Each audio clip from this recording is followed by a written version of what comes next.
तो होना चाहिए था इसको 72, क्योंकि 36 का डबल 72 होता है, पर है 71। कितने यूनिक गैस बने, बट मैं तुम्हें करके दिखा देता हूं। CaCN2+C बनाएगा, इसको बोलते हैं कैल्शियम साइनामाइड, और इस मिक्सचर को बोलते हैं हो खूबसूरत, एक बहुत ही जबरदस्त है, इसको बोलते हैं पेरीमेट्रिक बॉन्ड। ये ऐसा गैस नहीं है जैसा आप नाइट्रोजन सोच रहे थे।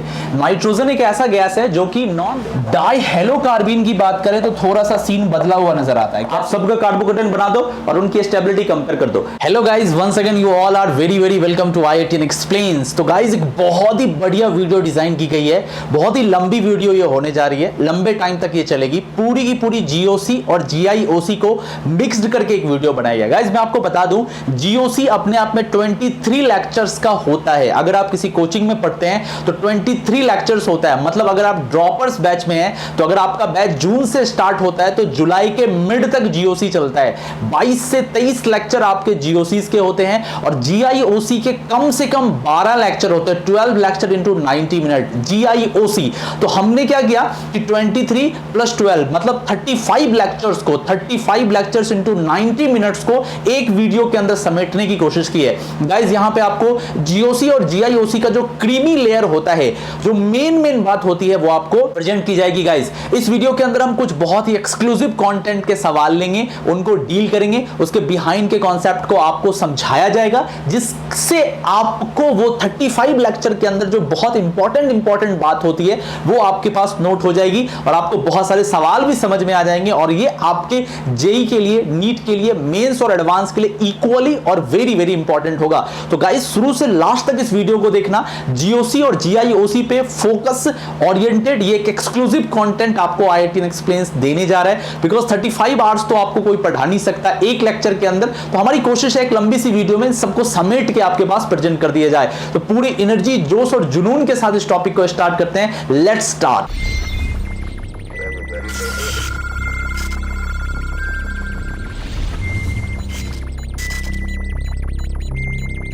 ओके गाइस, तो इस वीडियो को स्टार्ट करते हैं। स्टार्ट करने से पहले मैं आपसे रिक्वेस्ट करूंगा, मेक श्योर आप पेन और नोटबुक लेके बैठे हो, बिकॉज गाइस अगर आप इसको किसी कहानी या एपिसोड के जैसा सुनेंगे कोई फायदा नहीं होगा। ये कोई सीरियल या प्रोग्राम नहीं चल रहा, ये क्लास चल रही है। आपको पेन और सामने टेबल होना चाहिए, चेयर पे बैठो और एक एक बात को नोट करो। स्क्रीनशॉट का कोई फायदा नहीं है, जरा गैलरी अपनी चेक कर लेना, पूरी गैलरी आपकी स्क्रीनशॉट से भरी हुई होगी, कोई फायदा नहीं होता उसका। स्क्रीन रिकॉर्ड का कोई फायदा नहीं होगा। आपको पैरेलली पेन और नोटबुक लेके बैठना है, सामने में लैपटॉप, पीसी या फोन होना चाहिए और उसको चलाओ, सॉल्व करो, समझो, नोट्स बनाओ। एक नोट्स बन जानी चाहिए इस लेक्चर से। तो गाइस स्टार्ट करते हैं बहुत एनर्जी जोश के साथ नंबर 1 से। ओके गाइस स्टार्ट करते हैं क्वेश्चन नंबर 1 के साथ। बहुत ध्यान से देखो क्या बोला गया है। बोला गया the structure having maximum resonance energy and stability would be. 4 structure given है, GOC का सवाल है, जनरल ऑर्गेनिक केमिस्ट्री का सवाल है, रेजोनेंस एनर्जी पर रिलेटेड है। आपने पढ़ा होगा रेजोनेंस एनर्जी, आपने पढ़ा होगा रेजोनेटिंग स्ट्रक्चर्स की स्टेबिलिटी, आपने पढ़ा होगा how to draw resonating structures, आपने different aromaticity, non aromaticity, anti aromaticity का कॉन्सेप्ट पढ़ा होगा GOC के अंदर। उसी पे फोकस सवाल है। बोला गया कि बताओ मैक्सिमम रेजोनेंस एनर्जी और स्टेबिलिटी इन चारों मॉलिक्यूल में से किसकी ज्यादा होगी। अब ये बहुत अच्छे सिस्टम से कुछ आप बहुत ध्यान से देखें और खुद से करने की कोशिश करें। कर लिया? चलिए पहले आप मुझे बताएं, आपको इन चारों में एरोमेटिक कौन कौन दिख रहा है। आपका आंसर होगा सर हमें तो चारों ही एरोमेटिक दिख रहे हैं, पर आप गलत सोच रहे हो, चारों एरोमेटिक नहीं है। दिखाता हूं कैसे। गाइस अगर आप यहां पे ध्यान से देखोगे तो आप ऑक्सीजन को देख रहे हो, मतलब फ्यूरान वाला सिस्टम है। यहां देखोगे तो थायोफीन को देख रहे हो। यहां पे बाइफिनाइल है और यहां पर नैप्थेलीन है। ठीक है गाइस, परफेक्ट। अच्छा अब गाइस आ जाओ ग्रुप 16 में। आपको पता है जब ऑक्सीजन, सल्फर, सेलेनियम, टेल्यूरियम और पोलोनियम की बात करते हो, ऊपर से नीचे आने पर आपका साइज ड्रामेटिकली इंक्रीज होता है, मतलब बहुत ज्यादा साइज बढ़ता है जब ऊपर से नीचे आते हो। एक का एक ऑक्सीजन से सल्फर आने पर n² में आपका साइज इंक्रीज हो जाता है। ठीक है, तो यहां पे गाइस क्या हो रहा है, ये जो ऑक्सीजन है, ये वाला सिस्टम और ये वाला सिस्टम, इसके जो ये 3 आपको यहां पर नजर आ रहे हैं, ऑक्सीजन 1, 2 और 3, इनका साइज छोटा है। साइज छोटा होने की वजह से ये पूरा का पूरा सिस्टम कैसा है, प्लेनर है। कैसा है ये पूरा सिस्टम ये प्लेनर है। देखो ध्यान से देखो, ये प्लेनर सिस्टम है। ओके गाइस, पहली चीज दूसरी चीज गाइस, सल्फर में चूंकि साइज बहुत बढ़ गया है तो एक सल्फर, दूसरा सल्फर और तीसरा सल्फर, ये आपस में इनके लोन पेयर और साइज आपस में ही टकराने लग जाते हैं, इनके वॉन्डर वॉल रेडियाई आपस को टच करने लग जाते हैं। इसकी वजह से ये फ्लावर पेटल्स के जैसा खुल जाता है, जैसे गुलाब की पंखुड़ियां होती है ना, ये पेटल्स के जैसे खुल जाते हैं गाइस। तो इससे क्या होता है, ये प्लेनर नहीं रह पाता। ये पूरा का पूरा सिस्टम अगर आप सोचेंगे कि ये प्लेनर हो जाए तो गलत सोच रहे, ये सिस्टम नॉन प्लेनर है। This is non planar system. अब ये नॉन प्लेनर हो जाएगा तो क्या पूरा का पूरा ये जो आप पेरीमेट्रिक बॉन्ड का रेजोनेंस देख रहे थे हो पाएगा? आंसर है नहीं। देखो यहां क्या हो रहा है, यहां अगर मान लो ये डबल यहां जाता है, ये डबल यहां जाएगा, ये डबल यहां जाएगा, ये डबल यहां जाएगा, ये डबल यहां जाएगा, ये डबल यहां जाएगा, डबल यहां जाएगा, डबल यहां जाएगा, डबल यहां जाएगा, और पूरा का पूरा एक लूप में बॉन्ड क्या कर रहा है, एरोमेटिसिटी में एरोमेटाइज हो रहा है। आप बोलोगे सर आपने कैसे बताया एरोमेटिसिटी? बताता हूं। बॉन्ड काउंट करो, 1 2 3 4 5 6 7 8 9। 9 पाई बॉन्ड का मतलब कितने इलेक्ट्रॉन? 18 pi electron. और हक्कल रूल फॉलो कर रहा है 4n + 2। n का वैल्यू कितना रखो? 4। 4 × 4 + 2 = कितना हो गया? 18 हो गया। 18 का गाइस मतलब क्या हो गया? ये सिस्टम कैसा है? This is aromatic system. ठीक है, देखो साइक्लिक भी है, प्लेनर भी है, कंप्लीट कंजुगेशन भी है, 4n + 2 को ये फॉलो भी कर रहा है, ये एरोमेटिक है। बहुत बढ़िया से गाइस, यहां जरा बात करते हैं, इस केसेस में बात करते हैं। यहां क्या है? साइक्लिक है, प्लेनर है? नहीं, प्लेनर नहीं, नॉन प्लेनर है guys. This is non aromatic system, this is not aromatic, this is non aromatic system. पूरा का पूरा एक लूप में इस तरीके से इलेक्ट्रॉन का मूवमेंट नहीं हो पा रहा है, नहीं हो पा रहा है, नहीं हो पा रहा है। तो इसकी रेजोनेंस एनर्जी तो मैक्सिमम दिख रही है। अब जरा बात करते हैं किसमें? बाइफिनाइल में और नैप्थेलीन में। गाइस बाइफिनाइल में क्या होता है? देखो बाइफिनाइल और नैप्थेलीन में आपको पता है बाइफिनाइल की रेजोनेंस एनर्जी मैक्सिमम होती है। रीजन क्या है गाइस? यहां पे देखो, एक बेंजीन रिंग, दूसरा बेंजीन रिंग, दो डिफरेंट रिंग कनेक्टेड है। यहां पे क्या है कि इस रिंग को इस पाई बॉन्ड को शेयर करना पड़ रहा है। मतलब गाइस ये बीच वाला जो पाई बॉन्ड है इस रिंग के लिए भी कॉमन है और इस रिंग के लिए भी कॉमन है। यही रीजन है कि अगर तुम चेक करोगे तो एक बेंजीन की रेजोनेंस एनर्जी कितनी होती है? 36 किलो कैलोरी पर मोल होती है ना। लेकिन अगर तुम इसको चेक करोगे ये मात्र 61 किलो कैलोरी पर मोल होता है। इसका रीजन क्या है? क्योंकि अगर हम दो बेंजीन को मिलाएं तो टोटल 6, टोटल मिला के कितने? यहां से 3, यहां से 3, तो मतलब 6 पाई इलेक्ट्रॉन, इसके 6 pi electron, 12 pi electron participate कर रहे हैं। यहां कितने पार्टिसिपेट कर रहे हैं? मात्र 10। तो इसकी रेजोनेंस एनर्जी प्लस इसकी रेजोनेंस एनर्जी हो जाती है, जिससे स्टेबिलिटी आपकी एकाएक बहुत ज्यादा बढ़ जाती है। यहां पे नहीं हो पाता। और अगर तुम रेजोनेंस एनर्जी से भी चेक करोगे ये है 71 किलो कैलोरी पर मोल। कई बच्चों को लग रहा होगा कि सर 36 + 36 72 क्यों नहीं हुआ? गाइस इसका भी मैं आपको रीजन समझा देता हूं। होता क्या है गाइस कि जब दो बेंजीन को तुम लगाते हो ना, कहने के लिए तो इसमें किसी भी तरह का कोई फैक्टर नहीं है, बट एक्चुअल में है। इसका ये वाला हाइड्रोजन और इसका ये वाला हाइड्रोजन, इसका ये वाला हाइड्रोजन और ये हाइड्रोजन हल्का हल्का एक दूसरे को रिपेल कर सकता है फ्री रोटेशन के टाइम। तो इसके वजह से ना 1 किलो कैलोरी का लगभग में लॉस आपको है। तो होना चाहिए था इसको 72, क्योंकि 36 का डबल 72 होता है, पर है 71। तो गाइस आप क्या देख पा रहे हो? ये एरोमेटिक था, ये भी एरोमेटिक था, ये भी एरोमेटिक था, ये पेटल्स के जैसा था, गुलाब के फूल के पंखुड़ियों के जैसा। ये तीनों रिंग ऐसे ऐसे खुले हुए थे, प्लेनरिटी नहीं थी। तो सबसे ज्यादा इसका हो गया, सबसे ज्यादा स्टेबल ए है, सबसे ज्यादा रेजोनेंस एनर्जी ए की है। तो करेक्ट आंसर इज ए। कैसा लगा सवाल? आपने जीओसी पढ़ा होगा, बहुत सारे जीओसी पढ़ा होगा। कभी सोचा था ये 61 कैसे हो रहा है, ये 71 कैसे हो रहा है, ये प्लेनर कैसे हो रहा है, ये नॉन प्लेनर कैसे हो रहा है? ऐसे ऐसे सवाल जब आपके एडवांस में नजर आ जाएंगे, अच्छे एग्जाम्स में नजर आ जाएंगे, तब आपको पता चलेगा। गाइस ये सब उस 23 लेक्चर्स का हिस्सा है जो आपके कोचिंग में आपको पढ़ाया जाता है। ऐसे ऐसे सवाल की डिटेल डीपीपी आपको दी जाती है हर लेक्चर के बाद, तब इतना कॉन्फिडेंस आता है। तो आई होप मैं इस सवाल के द्वारा, इस सवाल को यूज करके आपके अंदर बढ़िया सा कॉन्फिडेंस बढ़ पाया। मूव करते हैं नेक्स्ट क्वेश्चन की तरफ। ओके गाइस, नेक्स्ट क्वेश्चन की तरफ मूव करते हैं। जनरल इनऑर्गेनिक केमिस्ट्री का सवाल है, हीटिंग है, कलर है, गैस है। आपको पता है जनरल इनऑर्गेनिक केमिस्ट्री के 12 लेक्चर्स में क्या पढ़ा जाता है, मतलब 12 लेक्चर इंटू 90 मिनट, मतलब आप समझ ही गए होगे कितने मिनट का लेक्चर होता है, 12 लेक्चर 1.5 घंटे के।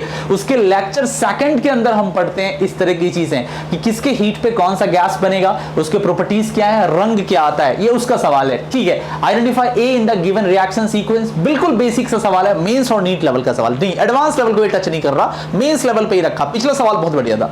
अब इस सवाल को देखो ध्यान से, एक कंपाउंड ए है, हीट किया गया, एक डार्क ब्राउन सॉलिड बी आ रहा है और दो गैसेस सी और डी आ रही है। सी का ऑक्सीडेशन करने पर डी है और सी को K2Cr2O7 के साथ एक ग्रीन कलर आता है। बताओ ए क्या है? हम पहले ABCD सब निकाल लेंगे गाइस, समझना पहले।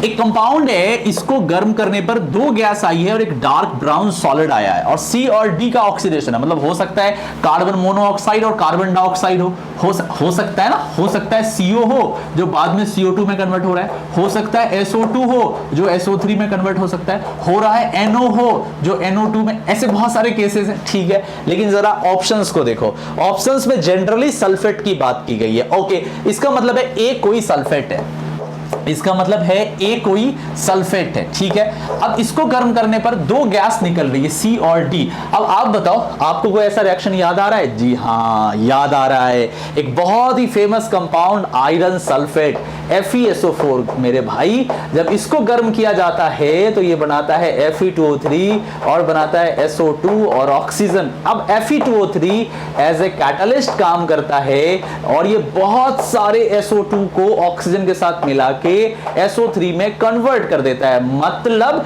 अगर मैं एक्चुअल में गर्म करता हूं FeSO4 को तो ये एक्चुअल में देता है Fe2O3 प्लस देता है SO2 प्लस देता है SO3। अब गाइस, ये Fe2O3 जो है ये डार्क ब्राउन, या कई बुक में रेड ब्राउन भी आता है, डार्क ब्राउन कलर का सॉलिड है। SO2 और SO3 में से कोई भी गैस C और D हो सकती है, हमें नहीं पता कौन सा C कौन सा D है, बट A पता चल गया, B पता चल गया, A और B पता चल गया। अब गाइस, अब जरा इक्वेशन की तरफ आओ। क्या इक्वेशन है? C का ऑक्सीडेशन करने पर D, इसका मतलब है C हमारे पास SO2 रहा होगा क्योंकि उसी का ऑक्सीडेशन करने पर SO3 आ सकता है। परफेक्ट। अब आपको पता है SO2 as a reducing agent भी काम करता है, एज अ ऑक्सीडाइजिंग एजेंट भी काम करता है, और क्यों ना करे, इसका ऑक्सीडेशन नंबर +4 है तो ये +4 से बढ़ के +6 में भी जा सकता है, घट के +2 में जा सकता है, 0 में जा सकता है, -2 में जा सकता है, तो इसमें दोनों प्रॉपर्टीज है। अब गाइस, आपको पता है कि जब हम K2Cr2O7 के साथ SO2 डालते हैं एसिडिक मीडिया में तो गाइस ये कन्वर्ट हो जाता है SO4 में, सल्फेट में, और इस प्रोसेस में K2Cr2O7 Cr+3 में चला जाता है जिसका कलर होता है ग्रीन। तो गाइस एक्चुअली में क्या हो रहा है, यहां पे जो कंपाउंड बनेगा जो Cr3+ का ग्रीन आ रहा है, तो यही तो बोला है ग्रीन कलरेशन है, इसका मतलब नो डाउट 100% SO2 और SO3 है। और कंपाउंड FeCl2Br नहीं, फेरिक सल्फेट नहीं, फेरस सल्फेट। हाँ, आप सोच रहे हो ये क्या है गाइस, ये बहुत ही फेमस कंपाउंड है। टंगस्टन के दो कंपाउंड बहुत फेमस है, एक टंगस्टन सल्फाइड और एक टंगस्टन सल्फेट। ये टंगस्टन सल्फेट, टंगस्टन के साथ ऐसा कुछ नहीं होता। Correct answer is iron sulphate FeSO4। I hope मैं आपको समझा पाया, क्लैरिटी के साथ। क्लियर है, किसी तरह को डाउट नहीं है ना? मूव करते हैं नेक्स्ट क्वेश्चन की तरफ। ओके गाइस, नेक्स्ट क्वेश्चन की तरफ मूव करते हैं। बहुत ही बढ़िया सवाल है, जनरल ऑर्गेनिक केमिस्ट्री से फिर से पूछा गया है। क्या बोला गया है? Arrange the following compounds in decreasing order of their Ka1 value. Guys, आपको पता है Ka1 का मतलब क्या होता है? मतलब हम बात कर रहे हैं डिसोसिएशन कांस्टेंट की। मतलब Ka1 का मतलब यहां पे दो एसिड है, आपको एक ही एसिड का H निकाल के बात करनी है। यहां पे दो एसिड है, एक ही का H निकाल के कंपैरिजन करना है। यहां तो एक और एक है तो मुद्दा ही नहीं है Ka1 का। ठीक है, बिकॉज इसमें दूसरा भी आप निकालेंगे ऑर्डर बदल जाएगा। बहुत ही प्यारा सवाल है, लेकिन ट्रस्ट में खतरनाक सवाल है, ये गलती करवा सकता है। इसके ऑप्शंस भी बहुत खूंखार ऑप्शंस हैं। गाइस, इसको कैसे करेंगे पहले वो समझे। गाइस, आपको पता है ना, क्या पता है आपको ये पता है कि जब भी किसी का एसिडिक स्ट्रेंथ चेक करते हैं, खासतौर पर ये H रखने वाले एसिड्स का, लोइस एसिड की बात नहीं कर रहा, तो उस कंडीशंस में आप क्या करते हैं, हाइड्रोजन को हटा देते हैं, जो बचता है उसको क्या बोलते हैं, कॉन्जुगेट बेस बोलते हैं, उसकी स्टेबिलिटी चेक कर लेते हैं। यही तो होता है ना मेरे भाई, कि हाइड्रोजन हटा लिया, जो बच गया वो कॉन्जुगेट बेस है, और इसी कॉन्जुगेट बेस की स्टेबिलिटी को कंपेयर कर ली, जो जितना स्टेबल होगा वो उतना ज्यादा एसिडिक होगा, उसका K वैल्यू उतना हाई होगा। ठीक है, समझते हैं मेरे भाई, ध्यान से देखना। सबसे पहली चीज, हम इसका हाइड्रोजन हटाते हैं, तो इसका हाइड्रोजन हटाने के बाद क्या होगा, ये है CH, यहां है H, देखो यहां से हो गया C, डबल बॉन्ड O, यहां से हो गया O-, यहां से गाइस क्या हो गया, C डबल बॉन्ड O, और यहां से हो गया OH। गाइस आपको क्या दिख रहा है, आपको ये दिख रहा है, ये O है, सॉरी इसको ऐसे लिख देते हैं, यहां से लिख देते OH और यहां लिख देते डबल बॉन्ड। हाइड्रोजन बॉन्ड काम कर रही है, कर रहा है हाइड्रोजन बॉन्डिंग काम, देख रहे हो, हाइड्रोजन बॉन्डिंग, जबरदस्त हाइड्रोजन बॉन्डिंग है, ठीक है। अगर हम बात करते हैं मैलिक के अलावा, मैं पूरा नाम लिख देता हूं आपको, ये है हमारे पास मैलिक एसिड, ये है हमारे पास फ्यूमेरिक एसिड, ये है हमारे पास पिक्रिक एसिड, और ये है हमारे पास बेंजोइक एसिड, ठीक है। देख लो, मा भा पा बा, ठीक है। तो सबसे पहले इसमें हाइड्रोजन निकाला, हाइड्रोजन बॉन्डिंग से स्टेबलाइज हो गया कंजुगेट बेस। चलिए फ्यूमेरिक की बारी है, फ्यूमेरिक से निकालेंगे, कुछ ऐसा होता हुआ नजर आ रहा है, मुझे तो नहीं आ रहा, आपको आ रहा है क्या, COOH, यहां से है COO माइनस, यहां पर है H और यहां पर है H, ओके परफेक्ट। चलिए पिक्रिक PA से निकालते हैं गाइस, PA से क्या होएगा, PA से कुछ ऐसा होएगा क्या, क्या होएगा, यहां से आ गया O माइनस, यहां से है NO2, यहां से है NO2 और यहां से NO2, ग्रेट, हमने पिक्रिक से निकाल दिया। ओके, बेंजोइक से निकालेंगे, कुछ भी नया नहीं है, मुझे तो कुछ नया नजर नहीं आ रहा, बेंजोइक में नॉर्मल सा आम आदमी है, बेंजोइक से हटाएंगे तो ये गाइस कुछ ऐसा हो जाएगा, यहां से हो जाएगा COO माइनस, परफेक्ट। अब गाइस जरा नोटिस करो, पहले वाले केस में एक बहुत ही कमाल का इंट्रामोलिकुलर हाइड्रोजन बॉन्डिंग है, यहां पे आपको नजर आ रहा है H बॉन्डिंग, बिल्कुल सही सर जी, हाइड्रोजन बॉन्डिंग नजर आ रहा है। यहां पे क्या आ रहा है, नथिंग स्पेशल, कुछ भी नहीं, इस तरफ से खिंचाव है, हल्का सा माइनस आई नजर आ रहा है, हल्का सा माइनस आई नजर आ रहा है, दैट्स ऑल। इस केस में क्या नजर आ रहा है, रेजोनेंस, कमाल का रेजोनेंस। अगर मैं इसको ब्रेक करके लिखूं तो ऐसे लिख सकता हूं नाइट्रो, इसको मैं लिखूं ब्रेक करके तो ऐसे लिख सकता हूं नाइट्रो, इसको भी ब्रेक करके लिखूं तो ऐसे लिख सकता हूं नाइट्रो, हाँ या ना, लिख सकते हैं जी गुरुजी, बिल्कुल लिख सकते हो। ओके, अब देखो इसको भी मैं जरा सा खोल देता हूं, ये ऐसा ऐसा ऐसा, ये नेगेटिव अंदर आएगा तो ये बॉन्ड निकल के यहां जाएगा, रेजोनेंस कर गया, ये मान लो आगे गया, ये निकल के यहां रेजोनेंस कर लिया, ये मान लो आगे गया तो क्या होगा, ये क्या होगा, आगे गया तो ये निकल के यहां आएगा, फिर से रेजोनेंस हो गया। तो यहां पर तीन तीन नाइट्रो ग्रुप जो लगे हुए हैं बेटा, ये दिखा रहे हैं माइनस आई, ये दिखा रहे हैं माइनस एम, ये दोनों दिखा रहे हैं। तो कमाल का माइनस आई और माइनस एम नजर आ रहा है, और बहुत जबरदस्त तरीके से नेगेटिव चार्ज 1 2 3 ऑक्सीजन, और इसको भी ले लो तो 4 ऑक्सीजन के ऊपर डीलोकलाइज्ड हो गया है, ठीक है गाइस। यहां पे हाइड्रोजन बॉन्डिंग है, यहां माइनस आई है, यहां पे नॉर्मल सा डीलोकलाइजेशन है, और बेंजोइक एसिड में एक नॉर्मल सा केस है जो नॉर्मल कार्बोक्सिलिक एसिड का केस होता है। अब बताओ गाइस, कभी कंपैरिजन करने आ गया तो अब आगे तुम क्या करोगे, आगे क्या करोगे, यहां तक तो ठीक है, बट व्हाट नेक्स्ट, आगे क्या है, कैसे कंपेयर किया जाए इनमें से। अब एक के पास हाइड्रोजन बॉन्डिंग है, एक के पास O पे माइनस है, एक के पास हल्का सा माइनस आई है, एक नॉर्मल केस है, तो कैसे कंपेयर किया जाए। इसका आंसर है, ऐसा सवाल 2 साल पहले एडवांस में नजर आया था, 2003 में भी सवाल नजर आया, 8 में भी सवाल नजर आया, और कई RE में नजर आ चुका, बढ़िया सवाल है। अब हमें चेक करना होगा इसका pKa वैल्यू, बहुत काम आएगा, देखना। तो सबसे पहले बात करते हैं मैलिक एसिड का। गाइस इसका pKa1 पहले वाले हाइड्रोजन का 1.9 होता है, इसका pKa1 फ्यूमेरिक एसिड का 3.0 होता है ना, बाद में बदल जाएगा। इसका pKa1 0.38 होता है, oh my God this is king. और बेंजोइक एसिड का pKa1 4.20 होता है। गाइस तुम देख पा रहे हो, अब जो तुमने कॉन्सेप्ट्स देखा इसमें तुम्हें पता लग रहा होगा कि डोमिनेंट कौन कर रहा है।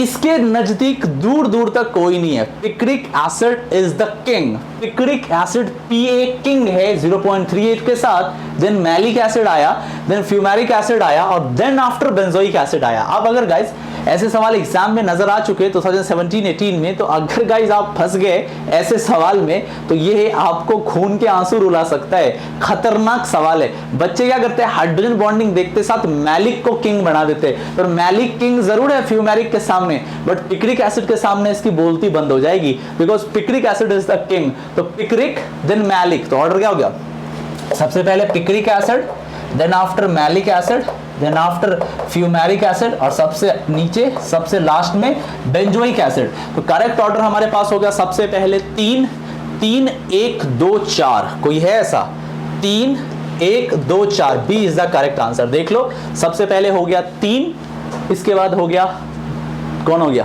3 1, इसके बाद हो गया 2, इसके बाद 4, करेक्ट आंसर 3 1 2 4। गाइस कैसा सवाल था ना, खतरनाक सवाल।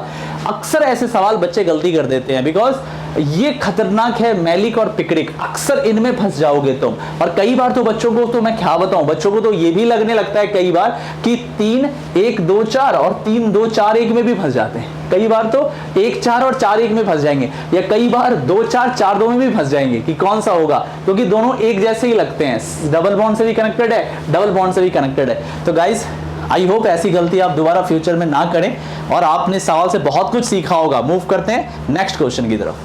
ओके गाइस, नेक्स्ट क्वेश्चन की तरफ मूव करते हैं। हीटिंग से पूछा गया है, total number of unique gases formed with a given compound are heated alone at above 800 degree C. मतलब 800 डिग्री सी के ऊपर आपको गर्म करना है और आपको बताना है कि कितने गैसेस फॉर्म होंगे। आपको किसी भी गैस को रिपीट नहीं करना है, एक गैस को एक ही बार लेना है और बताना है टोटल कितने गैस बने, 8 9 7 10 या इनमें से कोई नहीं। ठीक है, एक ही कंपाउंड को हीट करो। जरा याद आ रहा है या जनरल इनऑर्गेनिक केमिस्ट्री का lecture number 6 heating of salts, जहां पर हम डिफरेंट सॉल्ट्स को गर्म करते हैं। तो जीआईओसी के लेक्चर नंबर 6 से ये सवाल मैंने डाला है यहां पे, बहुत ध्यान से देखें, बढ़िया सवाल है हीट करने वाला। आप जब 800 के ऊपर हीट करोगे तो पानी भी आपका गैस होगा, पता है ना भैया, पानी 100 के ऊपर स्टीम में कन्वर्ट हो जाता है, वेपर में कन्वर्ट हो जाता है, तो पानी को भी गैस लेना है। तो सबसे पहले गाइस हम एक एक करके डील करते हैं। सबसे पहले हम बात करेंगे NH4NO2 की। इसको गर्म करना है। गर्म कैसे करेंगे पता है आपको, वाटर निकाल दो, शॉर्टकट मैंने बताया था। तो यहां से कितने, बैलेंसिंग वैसे करना नहीं है, हो जाए तो ठीक है। तो यहां से हो गया H2O और यहां से कौन सा गैस निकला, N2, नाइट्रोजन गैस निकला। ठीक है, तो यहां से 2 गैस निकला है, नाइट्रोजन निकला और पानी निकला। ठीक है गाइस, आगे बात करते हैं NH4NO3 का। इसको गर्म करेंगे, फिर से आप H2O निकाल दो, 2H2O निकल गए और क्या बच गया यहाँ पर, N2O बच गया। परफेक्ट। अच्छा आगे आते हैं, बेरियम अजाइड, आपको पता है BaN3 का होल ट्वाइस, बेरियम अजाइड, इसको गर्म करने पर 100% प्योर नाइट्रोजन मिलता है, Ba प्लस नाइट्रोजन, आपने एनसीईआरटी में भी पढ़ा होगा। आगे आओ, अमोनियम डाइक्रोमेट, NH4 का होल ट्वाइस Cr2O7। अब गाइस इसको गर्म करोगे, अमोनियम डाइक्रोमेट, मैंने इसका शॉर्टकट बताया, मिला दो, क्या हो गया, N2H8Cr2O7। कितने पानी निकलेंगे, 4H2O प्लस 4H2O निकलेगा, 4H2O निकलेगा और क्या हो गया, नाइट्रोजन साथ में निकल रहा है, नाइट्रोजन निकल रहा है और साथ में क्या आ रहा है, Cr2O3 आ रहा है। ओके गाइस ग्रेट, यहां तक हम आगे आते हैं FeSO4। FeSO4 गाइस, FeSO4 को मैंने पिछले सवाल में ही बताया। FeSO4 में क्या होता है, जब आप इसको गर्म करते हो तो ये कन्वर्ट हो जाता है Fe2O3 में, प्लस कन्वर्ट हो जाता है SO2 में और SO3 में, 2 एसिडिक गैस देता है, पता है ना आपको। SO2 प्लस O2 आता है और Fe2O3 कैटलिस्ट के जैसा काम करता है, तो बहुत सारा सल्फर डाइऑक्साइड सल्फर ट्राइऑक्साइड में कन्वर्ट होता है। 2 गैसेज इसमें होती हुई निकलती हुई नजर आती हैं। आगे आपके पास है कोबाल्ट नाइट्रेट, ध्यान देंगे, कोबाल्ट नाइट्रेट को जब हम गर्म करेंगे, आपको पता है cobalt oxide plus nitrogen dioxide plus oxygen आता है, एक रेड ब्राउन कलर की गैस निकलती है, NO2 और O2, कोबाल्ट नाइट्रेट हो गया। आगे आओ, लिथियम नाइट्रेट। ठीक है, लिथियम नाइट्रेट, आपको पता है lithium nitrate is the only alkali nitrate that gives reddish brown colour NO2 gas. ये एकमात्र ऐसा नाइट्रेट है। इसके अलावा सोडियम नाइट्रेट, पोटेशियम नाइट्रेट, आपके पास क्या, सीसियम नाइट्रेट, रुबिडियम नाइट्रेट्स, इन सब के साथ किसी भी तरह की ब्राउन कलर की गैस नहीं आती है। इसका साइज बहुत छोटा है, फेजांस रूल काम करता है, नाइट्रेट के क्लाउड को क्या करता है, डिस्टॉर्ट कर देता है, जिसके वजह से कोवलेंट करैक्टर डोमिनेट कर जाता है और ये कंपाउंड टूट जाता है, किसमें, Li2O में, और ये साथ में देता है NO2, साथ में देता है ऑक्सीजन गैस, लिथियम नाइट्रेट हो गया।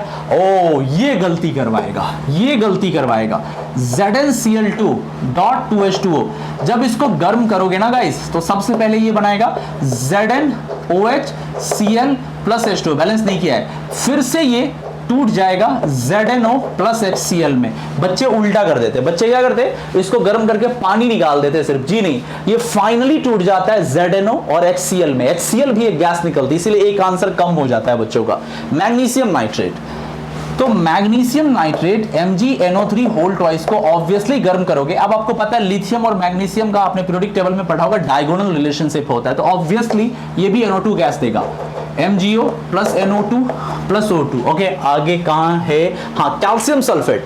गाइस कैल्शियम सल्फेट को भी गर्म करेंगे, बढ़िया इक्वेशन है। कैल्शियम सल्फेट को गर्म करने पे गाइस, जब 800 के नीचे गर्म करते हैं ना, तो ये CaO और SO3 देता है, पर 800 के ऊपर SO3 भी टूट जाता है, CaO plus SO2 plus O2 gas आएगा। अच्छा जी आगे बात करते हैं, अमोनियम कार्बोनेट। आपको पता है ना, अमोनियम के सॉल्ट जनरली रेसिड्यू नहीं छोड़ते, अमोनियम कार्बोनेट, इसको गर्म करोगे तो क्या होगा, ये बनाएगा अमोनिया, साथ में बनाएगा H2O, साथ में बनाएगा कार्बन डाइऑक्साइड। परफेक्ट, आगे आ जाओ। अमोनियम हाइड्रोक्साइड, यहां लिख देता हूं, अमोनियम हाइड्रोक्साइड NH4OH, हल्का सा वार्म कर दोगे, 800 तो बहुत बड़ी चीज है, हल्का सा वार्म कर दोगे NH3 + H2O में टूट जाएगा। ओके, लेड कार्बोनेट PbCO3 है ना, PbCO3 को गर्म करोगे, कैल्सिनेशन में पढ़ते होगे, PbO और CO2 में आ जाएगा। ओके, अब भाई गिनती कर लेना तुम खुद से कितने यूनिक गैस बने, बट मैं तुम्हें करके दिखा देता हूं। सबसे पहले एक गैस जो मैं इसको इससे कलर कर रहा हूं, एक है नाइट्रोजन, एक है पानी, रिपीट नहीं करना, N2O। अच्छा, फिर आ जाओ आगे, नाइट्रोजन है ना, बाकी रिपीट हो रहा है, पानी रिपीट हो रहा है, बेरियम तो गैस है ही नहीं, नाइट्रोजन फिर से रिपीट हो रहा है, पानी रिपीट हो रहा है, Cr2O3 तो गैस है ही नहीं, Fe2O3, SO2 और हो गया SO3, NO2 कहीं लिया, NO2 नहीं लिया, NO2 और ऑक्सीजन रिपीट हो रहा है, ऑक्सीजन रिपीट हो रहा है, नहीं ऑक्सीजन तो लिया ही नहीं है, N2 पानी, N2O, N2 SO2 SO3 और ले लिया ऑक्सीजन। अच्छा आगे आओ, NO2 रिपीट हो रहा है, NO2 रिपीट हो रहा है, यहाँ पे ले चुके, O2 रिपीट हो रहा है। अच्छा यहाँ से आओ, पानी रिपीट हो रहा है, जिंक ऑक्साइड है नहीं, HCl एक हो गया। अच्छा MgO है नहीं, NO2 रिपीट हो रहा है, O2 भी रिपीट हो रहा है, छोड़ दो इनको, रिपीट हो रहा है, SO2 ले लिया हमने, O2 ले लिया हमने, रिपीट हो रहा है, नहीं लेंगे। अमोनिया, कहीं अमोनिया लिया है, अमोनिया नहीं लिया, अमोनिया एक गैस यहाँ से आ रहा है, सॉरी ये नहीं, अमोनिया एक गैस आ रही, ये नहीं, अमोनिया एक गैस आ रही, CO2 कहीं लिया है, देख लो, CO2 कहीं लिया है, नहीं CO2 नहीं लिया, CO2 ले लो, CO2 तो अमोनिया और CO2 यहां से आ गया। अच्छा इधर आओ, NH4OH, अमोनिया ले लिया, पानी ले लिया, CO2 ले लिया। ओके गाइस, ग्रेट, सही है। कितने गैसेस हुए, 1 2 3 4 5 6 7 8 9 10 11, टोटल मिला के 11 गैसेस में। Correct answer is none of this.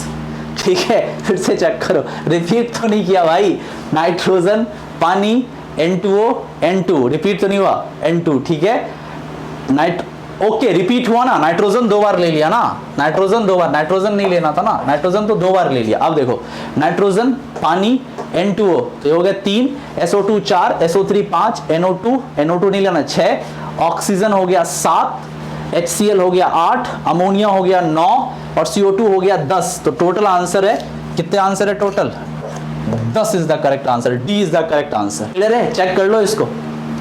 N2, अरे भाई तुम चेक कर लेना इसको, कितने यूनिक गैसेस बने, बच्चों का खेल है, गिनती करना, तुम आराम से गिनती कर लेना, 10 आंसर आएंगे, नहीं आए तो नन ऑफ दीज लगा देना। क्लियर है, समझ में आया, हीटिंग के बेसिक इक्वेशन थे। मूव करते हैं नेक्स्ट क्वेश्चन की तरफ। ओके गाइस, नेक्स्ट क्वेश्चन की तरफ मूव करते हैं। जनरल ऑर्गेनिक केमिस्ट्री का सवाल है, बहुत ध्यान से देखें। आपको बोला गया है which of the following कार्बेनाइन is most and least stable. आपको इनमें से बताना है मोस्ट कौन है और लीस्ट कौन है, मतलब पहला वाला मोस्ट, दूसरा वाला लीस्ट, मोस्ट लीस्ट, ऐसे करना है। सबसे पहले चेक करो इन चारों में से सबसे ज्यादा स्टेबल कौन है। गाइस एक बात बताओ, ये जो नेगेटिव चार्ज आप देख रहे हो ये रेजोनेंस स्टेबलाइज्ड है, एग्री करते होगे तुम, बिल्कुल एग्री करते होगे। ये जो नेगेटिव चार्ज है दिस इज रेजोनेंस स्टेबलाइज्ड, मतलब ये नेगेटिव चार्ज अंदर की तरफ आएगा तो रिंग के ऊपर नेगेटिव चार्ज आपको आता हुआ नजर आ रहा है। तो चलिए इसका रेजोनेटिंग स्ट्रक्चर ड्रॉ करते हैं। सबसे पहले एक बात बताना, अगर ये इस माइनस को मैं अंदर लाता हूं तो ये यहां उठ के आएगा, आ सकता है। अगर ये यहां उठ के आया तो ये उठ के यहां आ सकता है, तो नाइट्रोजन के ऊपर माइनस आया, ये यहां आएगा तो ये उठ के यहां आ सकता है, मतलब नाइट्रोजन के ऊपर माइनस आया। मतलब गाइस अगर इस जगह से मैं चेक करूं ऑर्थो एंड पैरा वाले कार्बन को मैं बात करूं जो कि नाइट्रोजन है यहाँ पे, तो नाइट्रोजन के ऊपर माइनस आता है। तो अब बताओ कार्बन के ऊपर माइनस ज्यादा स्टेबल है या नाइट्रोजन के ऊपर माइनस? आपका आंसर होगा सर नाइट्रोजन के ऊपर माइनस ज्यादा स्टेबल है, because nitrogen is more electronegative. ठीक है, करेक्ट। दो में चेक करते हैं, नेगेटिव चार्ज अंदर आएगा, ये तो ये उठ के यहां आएगा, ये मान लो आगे जाता है तो फिर से उठ के यहां आएगा, ये आगे जाता है तो ये उठ के यहां आएगा। तो यहां पे नेगेटिव चार्ज जो है 3 नाइट्रोजन के ऊपर घूम रहा है, 3 नाइट्रोजन के ऊपर और 1 ऑक्सीजन के ऊपर आ रहा है, 3 नाइट्रोजन एंड 1। ठीक है, यहां आ जाओ, यहां आपके पास 2 नाइट्रोजन के ऊपर, सॉरी ऑक्सीजन नहीं, कार्बन छोड़ दो, तो 3 नाइट्रोजन के ऊपर आ रहा है, यहां पे 2 नाइट्रोजन के ऊपर आ रहा है। यहां चेक करो, ये अगर यहां आता है तो ये यहां आएगा, ये यहां आता है तो ये आगे। देखो इस नाइट्रोजन के ऊपर नेगेटिव नहीं आ रहा, देखो रेजोनेटिंग स्ट्रक्चर ड्रॉ करके देखो, करो ड्रॉ। इसके ऊपर माइनस आ रहा है, इसके ऊपर आ रहा है क्या, मेटा पे नहीं आएगा, इसके ऊपर आएगा क्या, नहीं आएगा। यहाँ में मात्र एक नाइट्रोजन के ऊपर आ रहा है, ठीक है ग्रेट। यहाँ चेक करो, ये यहाँ आएगा तो ये उठ के यहाँ आएगा, ये मान लो आगे जाता है तो ये यहाँ आएगा, ये यहाँ आता है तो ये यहाँ आएगा। किसी भी नाइट्रोजन के ऊपर नहीं आ रहा, किसी भी नाइट्रोजन के ऊपर चार्ज नहीं आ रहा, नेगेटिव चार्ज। और हमें क्या चाहिए, नाइट्रोजन पे चाहिए, तो यहाँ 2 पे आ रहा है, यहाँ 3 पे आ रहा है, यहाँ 1 पे आ रहा है, यहाँ किसी पे भी नहीं आ रहा है। तो गाइस हमें चेक क्या करना है, मोस्ट स्टेबल, मतलब नाइट्रोजन के ऊपर जितना माइनस उतना बढ़िया। तो आई थिंक सबसे ज्यादा स्टेबल तो 2 हो गया, क्योंकि इसमें ऑर्थो एंड पैरा तीनों पोजीशंस पे आपको नजर आ रहे हैं। कौन नजर आ रहे हैं, नाइट्रोजन। नाइट्रोजन बेस्ट है, चौथा वाला सबसे गंदा है। तो 2 और 4 इज द करेक्ट आंसर, मतलब पहला ही आंसर सही निकल आया, 2 और 4। बात समझ में आ गई। तो ऐसा कभी भी सवाल आए आपको क्या करना है, सिंपली चेक करना है रेजोनेटिंग स्ट्रक्चर्स। नेगेटिव अंदर लाने, एटम के ऊपर माइनस चेक करना है, माइनस जितना ज्यादा बढ़िया स्टेबलाइज आएगा। मान लो N के ऊपर माइनस आए, O के ऊपर माइनस आए, फ्लोरीन के ऊपर माइनस आए, ये सब बहुत स्टेबल होते हैं। तो यहाँ पर क्या देख रहे हैं, कंपैरिजन कार्बन और नाइट्रोजन के बीच में है। बस एक छोटी सी लॉजिक पता होनी चाहिए N माइनस वाली, और आप रेजोनेटिंग स्ट्रक्चर करा दो, आंसर आपके पास है। क्लैरिटी मिली, सवाल समझ में आया, डाउट गलती किसी तरह की तो नहीं होगी। मूव करते हैं नेक्स्ट क्वेश्चन की तरफ। ओके गाइस, नेक्स्ट क्वेश्चन की तरफ मूव करते हैं। ये सवाल जनरल इनऑर्गेनिक केमिस्ट्री GIOC के लेक्चर 2 का सवाल है। सेकंड लेक्चर के अंदर आपको पढ़ाया जाता है कि कौन सी गैस किसमें एब्जॉर्ब होती है, एब्जॉर्प्शन क्या है, एडजॉर्प्शन क्या है, और भी डिफरेंट मैथोडोलॉजीज होते हैं डिफरेंट गैस से रिलेटेड, उनके कलर्स और बिहेवियर से रिलेटेड। ये लेक्चर 2 का एक सवाल है। हमसे पूछा गया है how many of the following statements are not correct, इसमें से कितने स्टेटमेंट करेक्ट नहीं है। एक्चुअली इसको ज्यादा इंटरेस्टिंग बना देते हैं, आर करेक्ट कर देते हैं ना, नॉट तो आप आसानी से बता दोगे, आर करेक्ट कर दो, अब सवाल बन जाता है ज्यादा ट्विस्टेड। अब जरा ट्राई करते हैं, सवाल को मैंने थोड़ा बदल दिया। CO2, SO2 and CO are absorbed in KOH solution। क्या ये बात सही है? पहली नजर में तो आपको सही लगेगा, बिकॉज CO2 भी एब्जॉर्ब होता है, SO2 भी एब्जॉर्ब होता है KOH सॉल्यूशन के अंदर, बट गाइस CO एब्जॉर्ब नहीं होता।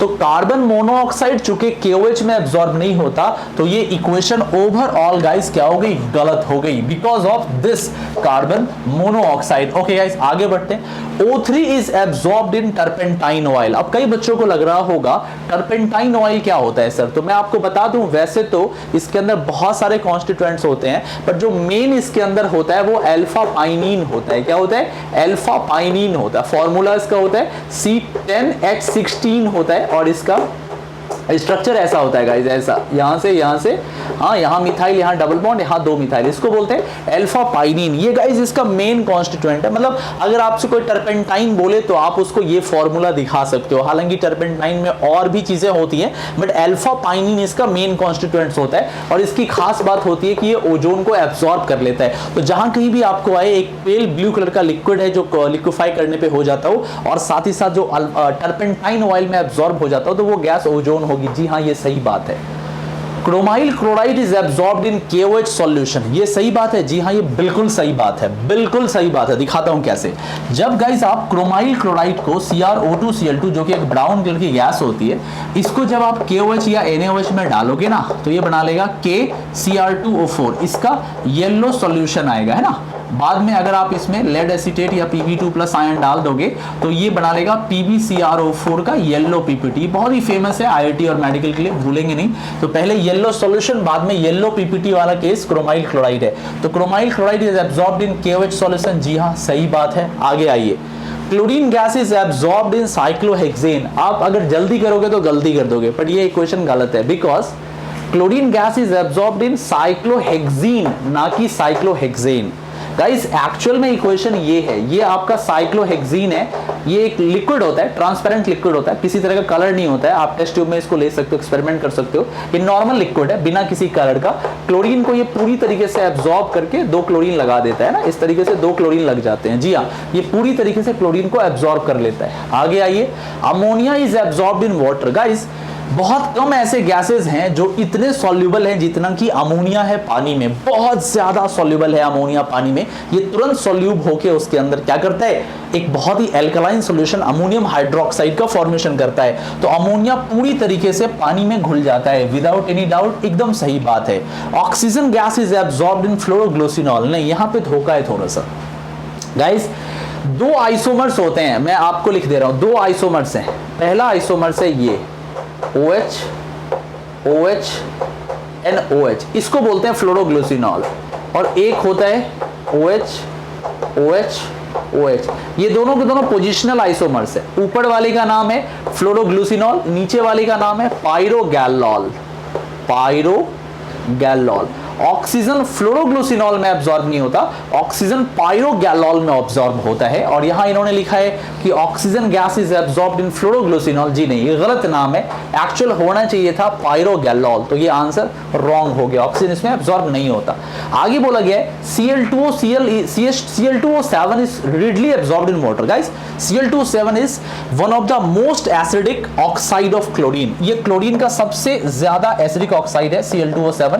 वाटर के साथ तुरंत मिलके ये पर क्लोरिक एसिड HClO4 का फॉर्मेशन करता है। जी हाँ, ये बात बिल्कुल सही है। Nitrogen gas is absorbed in calcium carbide. ये बहुत खतरनाक इक्वेशन है, ये अक्सर बच्चे इसको छोड़ देते हैं कि नाइट्रोजन गैस जो है ये कैल्शियम कार्बाइड में एब्जॉर्ब होगा। जी हाँ, बिल्कुल सही बात है। देखो ऐसा है, कैल्शियम कार्बाइड के ऊपर जब नाइट्रोजन गैस तुम डालोगे, हल्का वार्म करोगे, तो ये गाइस CaCN2+C बनाएगा। इसको बोलते हैं कैल्शियम साइनामाइड, और इस मिक्सचर को बोला जाता है नाइट्रोलिम, जो फर्टिलाइजर में यूज होता है। आप इसको पढ़ते होगे नाइट्रोजन फैमिली में। वैसे ये एब्जॉर्प्शन वाला इक्वेशन है, तो ये GiOC में भी आता है। जी हाँ, सही बात है कि नाइट्रोजन गैस को हम एब्जॉर्ब कर सकते हैं किसमें, कैल्शियम कार्बाइड का यूज करके। तो गाइस कितने सही हो गए, 1 2 3 4 5 6। फिर से देख लो, गलत, 1 सही, 2 सही, 3 सही, 4 सही, 5 ही सही हुए। 1 2 3 4 5 6 सही हुए ना। 1 सही, 2 सही, 3 सही, 4 सही, 5 सही, 6 सही, टोटल मिला के इसके अंदर 6 जो है वो करेक्ट है। तो गाइस बहुत इंपॉर्टेंट था, एक्चुअली बहुत ही बढ़िया था। फिर से देख लो, CO2 SO2 एब्जॉर्ब होता है KOH में, CO नहीं होता। ओजोन एब्जॉर्ब होता है टर्पेंटाइन ऑयल में। क्रोमाइल क्लोराइड एब्जॉर्ब होता है KOH में। क्लोरीन गैस एब्जॉर्ब होता है साइक्लोहेक्सीन में। ठीक है, बात समझ आ रही है। हाँ, अमोनिया एब्जॉर्ब होता है पानी में। ऑक्सीजन एब्जॉर्ब होता है किसमें, पायरोगैलोल में। Cl2O7 बहुत तेजी से एब्जॉर्ब होता है किसमें, वाटर में। नाइट्रोजन गैस एब्जॉर्ब होता है कैल्शियम कार्बाइड में, और कैल्शियम साइनामाइड बनाता है। कैसा लगा सवाल, आई होप बहुत बढ़िया सवाल हुआ होगा। ठीक है, तो ठीक है ना, मूव करते हैं नेक्स्ट क्वेश्चन की तरफ। ओके गाइस, नेक्स्ट क्वेश्चन की तरफ मूव करते हैं। ये फिर से एक रेजोनेटिंग स्ट्रक्चर का सवाल है। ये गाइस GOC के आई थिंक लेक्चर 4th या 5 में पढ़ा जाता है, जब आप resonance, how to draw resonating structure, how to compare stability of resonating structure, aromaticity, non aromaticity, इस तरह के कॉन्सेप्ट्स को आप पढ़ रहे होते हैं। GOC के फर्स्ट वीक में आपको ये चीजें पढ़ाई जाती है। एक कंपाउंड दिख रहा है N3CN, बोला गया ये एक न्यूट्रल मॉलिक्यूल है, मतलब sum of formal charge must be equal to 0। तो बताओ इनमें से कौन सा स्ट्रक्चर एक्सेप्टेबल स्ट्रक्चर है। देखो गाइस, कुछ रेजोनेटिंग स्ट्रक्चर्स हैं और इस पे कमेंट करने को दिया गया है। गाइस सबसे पहली चीज आप देखो, अगर इसको ब्रेक करके देखोगे तो ये ऐसा है N3CN। इसका वैसे तो IUPAC नाम है साइनोजेन अजाइड, इसको बोला जाता है साइनोजेन अजाइड, है ना, बहुत ही बढ़िया कंपाउंड है, आप चेक कर सकते हो। इसको बोलते हैं साइनोजेन अजाइड। अब गाइस इसका स्ट्रक्चर बनाने का सबसे बेस्ट आइडिया क्या है, मैं बता रहा हूं। अजाइड को साइनो के साथ कनेक्ट कर दो। मतलब अजाइड क्या होता है, अजाइड क्या होता है, ये होता है ना अजाइड, ये होता है ना अजाइड, इस पे 2 चार्ज, इससे साइनाइड लगा दो, साइनाइड लगा दो, तो इस पे कितना रह गया माइनस, और इस पे कितना रह गया प्लस। ये हो गया आपका साइनोजेन अजाइड तैयार। ठीक है, हाँ मॉलिक्यूल 0 है, देख लो चार्ज 0 है, प्लस और माइनस 0 है, न्यूट्रल मॉलिक्यूल है। तो ऐसा कोई स्ट्रक्चर है क्या, देखो N triple bond N NCN, जी हाँ पहला वाला स्ट्रक्चर तो बिल्कुल है। अच्छा गाइस, अब एक काम करो, इस नेगेटिव चार्ज को यहां ला दो, तो ये उठ के यहां आ जाएगा। तो इसका एक रेजोनेटिंग स्ट्रक्चर ऐसा हो सकता है N triple bond N, N double bond C, double bond N, इस पे आ गया माइनस, इस पे आ गया प्लस। ऐसा रेजोनेटिंग स्ट्रक्चर ये है क्या, N triple bond N, single bond N, N double bond C, double bond N minus, 2 भी रेजोनेटिंग स्ट्रक्चर है। Okay guys, great. अच्छा, और कुछ पॉसिबिलिटीज हैं, जरा सोच के देखो, और कुछ पॉसिबिलिटीज है क्या, कि अगर मान लो इस नेगेटिव चार्ज को मैं यहां ला देता, नाइट्रोजन के तो 5 बॉन्ड हो नहीं सकते, तो ये यहां आ जाता। तो गाइस ये ऐसा पॉसिबिलिटी थी ना, N double bond N, double bond N, इस पे आ जाता पॉजिटिव, इस पे आ जाता negative, N C triple bond N। देखो ऐसा है क्या, N माइनस, N पे positive, double bond N, single bond C, triple bond N। जी हाँ, ये भी पॉसिबल है। अब आप सोचोगे 4 हो सकता है क्या, आंसर है यस, 4 इज ऑल्सो पॉसिबल। देखो एक से ही नजर आएगा, कैसे, मैं एक को फिर से ड्रॉ कर रहा हूं, N ध्यान से, triple bond N, N C triple bond N, इस पे है माइनस और इस पे है प्लस। अब देखो ये नेगेटिव मान लो इसके ऊपर अटैक कर दे और ये बॉन्ड खींच के यहां चला जाए। ऐसा क्यों होगा? बिकॉज ये वाला जो नाइट्रोजन है इस पे पॉजिटिव है, बहुत जबरदस्त इलेक्ट्रॉन विड्रॉइंग है, खींच रहा है, तो डिफिशियंसी क्रिएट हो रही, नाइट्रोजन यहां अटैक कर दे तो गाइस ये ऐसा हो गया N डबल बॉन्ड है। हालांकि इसका कंट्रीब्यूशन बहुत ही कम है, मतलब बहुत बोले तो बहुत ही कम कंट्रीब्यूशन होगा इस स्ट्रक्चर का। तुम बोल लो क्यों सर, यहां पे तो चार्ज सेपरेशन भी नहीं है, यहां पे सब कुछ न्यूट्रल लग रहा है, फिर आप क्यों बोल रहे हो इसका कंट्रीब्यूशन कम है? इसका कंट्रीब्यूशन तो सबसे ज्यादा होना चाहिए। आंसर नहीं, इसका सबसे कम है, एक्चुअली नेग्लिजिबल कंट्रीब्यूशन है बस। हाँ, ये एक रेजोनेटिंग स्ट्रक्चर है, दैट ऑल। ऐसा इसलिए है गाइस कि यहां पे इलेक्ट्रॉन को देखो, 2 इलेक्ट्रॉन, 2 2 4, ये एंटी एरोमेटिक सिस्टम है। अब तुम्हारा दिमाग, अब आंसर बदल गया होगा कि सर जी ये एंटी एरोमेटिक है तो ये होना ही नहीं चाहिए। नहीं, ऐसा नहीं है कि नहीं होगा, होगा। ये हो रहा है सिर्फ साइनाइड की वजह से, बिकॉज साइनाइड का बहुत जबरदस्त इलेक्ट्रॉन विड्रॉइंग नेचर भी काम कर रहा है, तो बहुत ही लीस्ट कंट्रीब्यूटिंग स्ट्रक्चर है गाइस ये वाला, तो इसको गलती से भी यूज मत करना। लेकिन हाँ देखो, एक होता है कि साफ ही डेड और एक होता है कि थोड़ा सा दम है, तो थोड़ा सा तो कुछ है तो इग्नोर थोड़ी ना कर सकते। माना कि बहुत अनस्टेबल है, माना कि बहुत ही लीस्ट कंट्रीब्यूटिंग है, लेकिन यूज तो करना होगा, ये भी आपके पास है। ऐसे तो आप समझदार हो, अगर आप ABC लेते तो आप देख लो कोई भी ऑप्शन हमारा ABC नहीं है, B को छोड़ नहीं सकते, तो करेक्ट आंसर क्या हो जाएगा? ABCD। बहुत ही फेमस सवाल था। अगर आप इंडिया के कुछ टॉप बुक्स को बनाएंगे तो आपको ये सवाल दिख जाएगा, लेकिन आपको बनाने की जरूरत नहीं है क्योंकि उन बुक्स में 10% ही सवाल रिलेवेंट सवाल होंगे। बहुत सारे इंडिया में आप देखेंगे कई फॉरेन ऑथर्स के बुक बच्चे ले आते हैं, IL फिनर ले आते हैं, मॉरिसन बॉयड ले आते हैं, इवन पीटर साइक्स ले आते हैं, जेरी मार्च ले आते हैं, है ना, JD ली ले आते हैं, बहुत बड़े बड़े और मोटे मोटे बुक ले आते हैं। लेकिन गाइज वो IIT के लिए रेलेवेंट बुक नहीं होती और इतना टाइम नहीं होता कि IIT और मेडिकल में आप कई साल पढ़ सके, आपको एक ही बार एग्जाम को निकालना होता है। तो गाइज आप इतने मोटे मोटे बुक लेने की जरूरत नहीं है। जो टीचर्स आपके लेक्चर नोट्स लिखवाते हैं, जो आपके मेंटर हैं, जो आपको पढ़ाते हैं, उनके लेक्चर नोट्स को बारी बारी पढ़ो, बार बार पढ़ो, और जो वो DPPs दे रहे हैं, डेली प्रैक्टिस प्रॉब्लम, उनको सॉल्व करो। कोई भी ये मोटे मोटे बुक लेने की जरूरत नहीं है। कई लोग यूरोटोप, क्रोटोप जैसे मोटे मोटे बुक ले आते हैं, उतना टाइम किसके पास है पढ़ने का? वही पढ़ो जो रेलेवेंट है और साथ ही साथ जो एग्जाम ओरिएंटेड है। आपको 5 साल 6 साल में एग्जाम क्रैक नहीं करना है, 1 साल में एग्जाम क्रैक करना है। अगर आप सिंगेज का भी बुक लोगे तो 8 से 10 बुक हो जाते हैं, सिंगेज के भी हो जाते हैं ना। अरे 2 ऑर्गेनिक के, 2 फिजिकल के, इनऑर्गेनिक के, 3 4 5 बुक फिजिक्स के, 5 बुक मैथ के, 15-16 बुक तो सेंगेज का ही हो गया। कब पढ़ोगे? कितना टाइम है तुम्हारे पास? नहीं है ना। तो इसीलिए मैं बोलता हूं हमेशा रिजल्ट ओरिएंटेड और रेलेवेंट चीजें पढ़ा करो। तो मोटी मोटी बुक्स छोड़ो और जो आपके टीचर के नोट्स हैं उनको पढ़ो, और DPPs हैं जो आपको वो एक्सरसाइज चैप्टर खत्म होने के बाद, थ्योरी खत्म होने के बाद करवाते हैं, उसको करो। वही रेलेवेंट और सबसे ज्यादा आपके लिए बेनिफिशियल होगा एग्जामिनेशंस के लिए। मूव करते हैं नेक्स्ट क्वेश्चन की तरफ। ओके गाइस, नेक्स्ट क्वेश्चन की तरफ मूव करते हैं। बहुत लंबा सा सवाल है, 4 सवाल इसमें एक साथ हैं, तो मैंने कोशिश की है टाइम बचाने की, 4 सवाल एक साथ मिला दिए हैं। बोला गया कि एक कलरलेस सॉलिड A है जो कि लिबरेट करता है ब्राउन गैस B जब उसका एसिडिफिकेशन किया जाता है, और जब उसको NaOH के साथ ट्रीट करते हैं तो एक एल्कलाइन गैस C निकलती है। अच्छा, और एक colourless non reactive gas D निकलती है। ओ बहुत बढ़िया, non reactive gas, colourless on heating. If heating of A is continued it completely disappears. ये कंप्लीटली डिसअपियर हो जाता है अगर उसको लगातार गर्म किया जाए तो। गाइस इसमें एक छोटा सा ना ट्रिकी चीज है, समझना जरा। क्या बोला गया है? Colourless non reactive gas D। ये बहुत बड़ी इंफॉर्मेशन है कि एक नॉन रिएक्टिव गैस D निकलती है आपके पास जब आप इसको क्या करते हैं? हीट करते हैं। किसके साथ? यानी colourless non reactive gas D। तो जरा पता करते हैं A क्या है, B क्या है, C क्या है, D क्या है। बढ़िया सवाल है ना? जी हाँ सर जी, बहुत बढ़िया सवाल है। चलो समझते हैं। तो गाइस हम सबसे पहले NH4NO2 लेके देखते हैं ना। तुम चाहो तो और भी कुछ ट्राई कर सकते हो, NH4NO3 भी ट्राई कर सकते हो, NO2 भी ट्राई कर सकते हो। मैंने क्यों ट्राई किया मैं आपको बताऊंगा। बिकॉज गाइस जब हम इसका रिएक्शन किसके साथ, सबसे पहले एसिडिफिकेशन करते हैं, HCl के साथ करते हैं। सबसे पहले मान लो इसका रिएक्शन HCl के साथ करते हैं, तो गाइस ये क्या बनाएगा? आप खुद बताइए ये क्या बनाएगा? ये बनाएगा NH4Cl प्लस HNO2, ये बनाएगा NH4Cl और क्या बनाएगा HNO2 बनाएगा।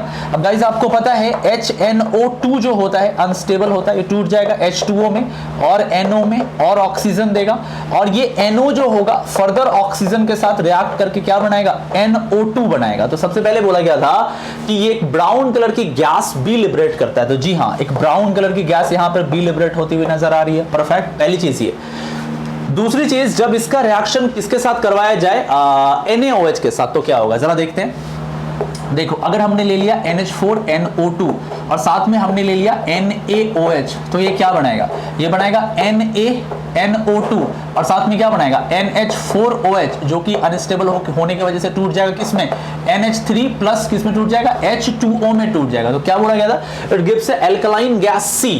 तो NH3 जो हमारा हो गया, क्या हो गया हमारा NH3 हो गया C, और NO2 क्या हो गया कहा गया ब्राउन गैस B, ये हो गया हमारे पास B, तो B निकल गया, C निकल गया, A निकल गया। अभी तक तो ठीक चल रहा है, आगे जाते हैं। और बोला गया है कि कलरलेस नॉन रिएक्टिव गैस देता है D। अच्छा जी, अगर मैं इसको हीट करता हूं, तो क्या आएगा जरा देखो, 2H2O और N2 आएगा प्लस 2H2O आएगा। परफेक्ट है ना। If heating a is continued completely disappear, से कंप्लीटली डिसअपियर हो जाता है। तो गाइस हमसे पूछा गया ए क्या है, ए हमारे पास NH4NO2 निकल आया, बी क्या निकल आया, बी हमारे पास NO2 निकल आया, सी क्या था एक एल्कलाइन गैस था हमारे पास अमोनिया निकल आया, लास्ट में डी क्या था, डी हमारे पास नाइट्रोजन गैस था, एक नॉन रिएक्टिव गैस था। ठीक है, पूरी तरीके से खत्म हो गया। अगर गाइस तुम यहीं पे NH4NO3 यूज कर लेते, तुम में से कई बच्चों को लग रहा होगा कि NH4NO3 क्यों नहीं यूज कर सकते, अगर इसको यूज करोगे तो गाइस क्या बनेगा, नाइट्रिक एसिड जरूर बनेगा, जो कि NO2 गैस तुम्हें जरूर देगा, लेकिन लास्ट वाला इक्वेशन फुलफिल नहीं होगा। क्या कि जब तुम इसको हीट करोगे तो ये N2O गैस देगा और क्या देगा H2O देगा, है ना। इससे तुम्हें N2O गैस निकलेगा, ना कि तुम्हें निकलेगा नाइट्रोजन गैस। और N2O गैस जो होता है this is reactive gas, N2O is a reactive gas. ये ऐसा गैस नहीं है जैसा आप नाइट्रोजन सोच रहे थे। नाइट्रोजन एक ऐसा गैस है जो कि नॉन रिएक्टिव गैस होता है, बिकॉज इसकी बॉन्ड डिसोसिएशन एनर्जी बहुत हाई होती है, बट N2O की हाई नहीं होती। N2O रिएक्ट करता है, N2O आसानी से अपना ऑक्सीजन छोड़ के N2 प्लस ऑक्सीजन में कन्वर्ट हो जाता है। तो गाइस अगर तुम नाइट्रेट यूज करते तो पूरा का पूरा इक्वेशन खराब हो जाता, इसीलिए करेक्ट आंसर हमने क्या चूज किया, NH4NO2। तो गाइस आप तीन बात इस सवाल से सीखे हो, ये एक GIOC का बढ़िया सवाल है, इसे तीन बात सीखे हो। क्या कि अमोनियम नाइट्राइट का एसिडिफिकेशन करने के बाद ब्राउन कलर की गैस निकलती है। दूसरा, अमोनियम नाइट्राइट को अल्कलाई के साथ गर्म करने के बाद एक अमोनिया गैस रिलीज होती है। तीसरा, इसको हीट करने पर इनर्ट गैस नाइट्रोजन होती है। और चौथी चीज, इसको गर्म करने के बाद कुछ भी रेसिड्यू नहीं आता, पूरा का पूरा साफ हो जाता है। अब ऐसा नहीं है कि सारे के सारे अमोनियम सॉल्ट साफ हो जाएंगे, आप अगर अमोनियम डाइक्रोमेट लोगे तो CrO3 का ग्रीन रेसिड्यू रह जाता है, बट हाँ most of the time ammonium के सॉल्ट पूरी तरीके से उड़ जाते हैं। अमोनियम नाइट्रेट, अमोनियम नाइट्राइड,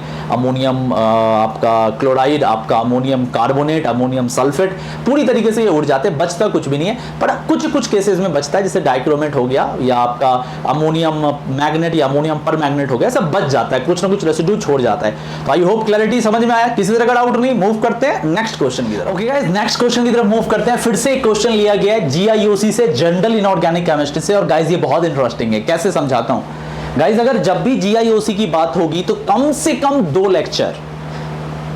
कम दो लेक्चर कलर्स के ऊपर बात होती है। पूरी इनऑर्गेनिक केमिस्ट्री में कौन कौन कितना कलरफुल है, इवन ऑर्गेनिक मॉलिक्यूल को भी चेक कर देते हैं, मिला देते हैं। तो कुछ मॉलिक्यूल्स आपके पास गिवन है, आप बताओ इसमें से कितने कलरफुल हैं। इसका आइडिया कि आपको बार बार लिख के याद करना, ट्रिक व्रिक के पीछे मत पड़ो।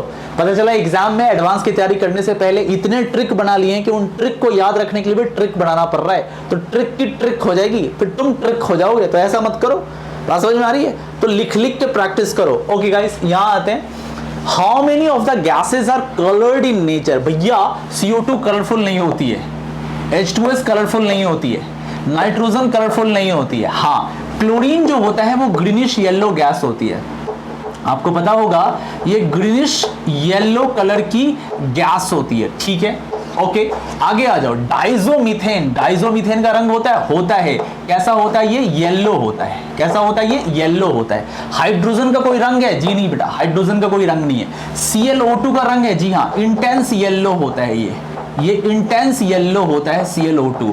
Cl2O का रंग क्या होता है? ये येलो या ब्राउन कलर की गैस होती है ना, येलो ब्राउन कलर की गैस होती है। ब्रोमीन, जी हाँ, ब्रोमीन एक लिक्विड है, रेड ब्राउन कलर की लिक्विड होती है, रेडिश ब्राउन या डार्क ब्राउन या deep brown, red brown gas होती है, एक ही बात है। NO2 का भी रंग वैसा ही होता है, यहाँ G4 गैस है, NO2 भी आपकी रेडिश ब्राउन कलर की गैस होती है, रेडिश ब्राउन कलर की गैस होती है। CF3NO बिल्कुल डीप ब्लू होता है, बहुत ही ब्लू कलर का गैस होता है। और आयोडीन जो होता है CF3NO ब्लू कलर का होता है, आप ब्लू भी बोल सकते हो, ठीक है। हाँ, उसके बाद आ जाओ आयोडीन की बात कर लेते हैं। आयोडीन हमारे पास डार्क पर्पल होता है, आयोडीन हमारे पास डार्क पर्पल होता है। एक चीज इसमें और ऐड कर सकते हो, बताओ क्या ऐड कर सकते हो? इसमें एक चीज और ऐड कर सकते हो, क्रोमाइल क्लोराइड CrO2Cl2, इसका रंग भी होता है रेड ब्राउन कलर की गैस होती है। पहले रंग टोटल कलर चूज कीजिए, कितने कलर हो गए?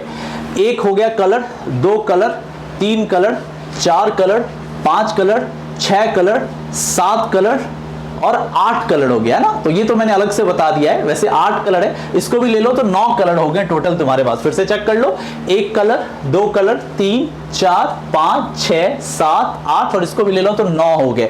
तो करेक्ट आंसर कितना हो गया? 9 is the correct answer, 9 is the correct answer, ठीक है।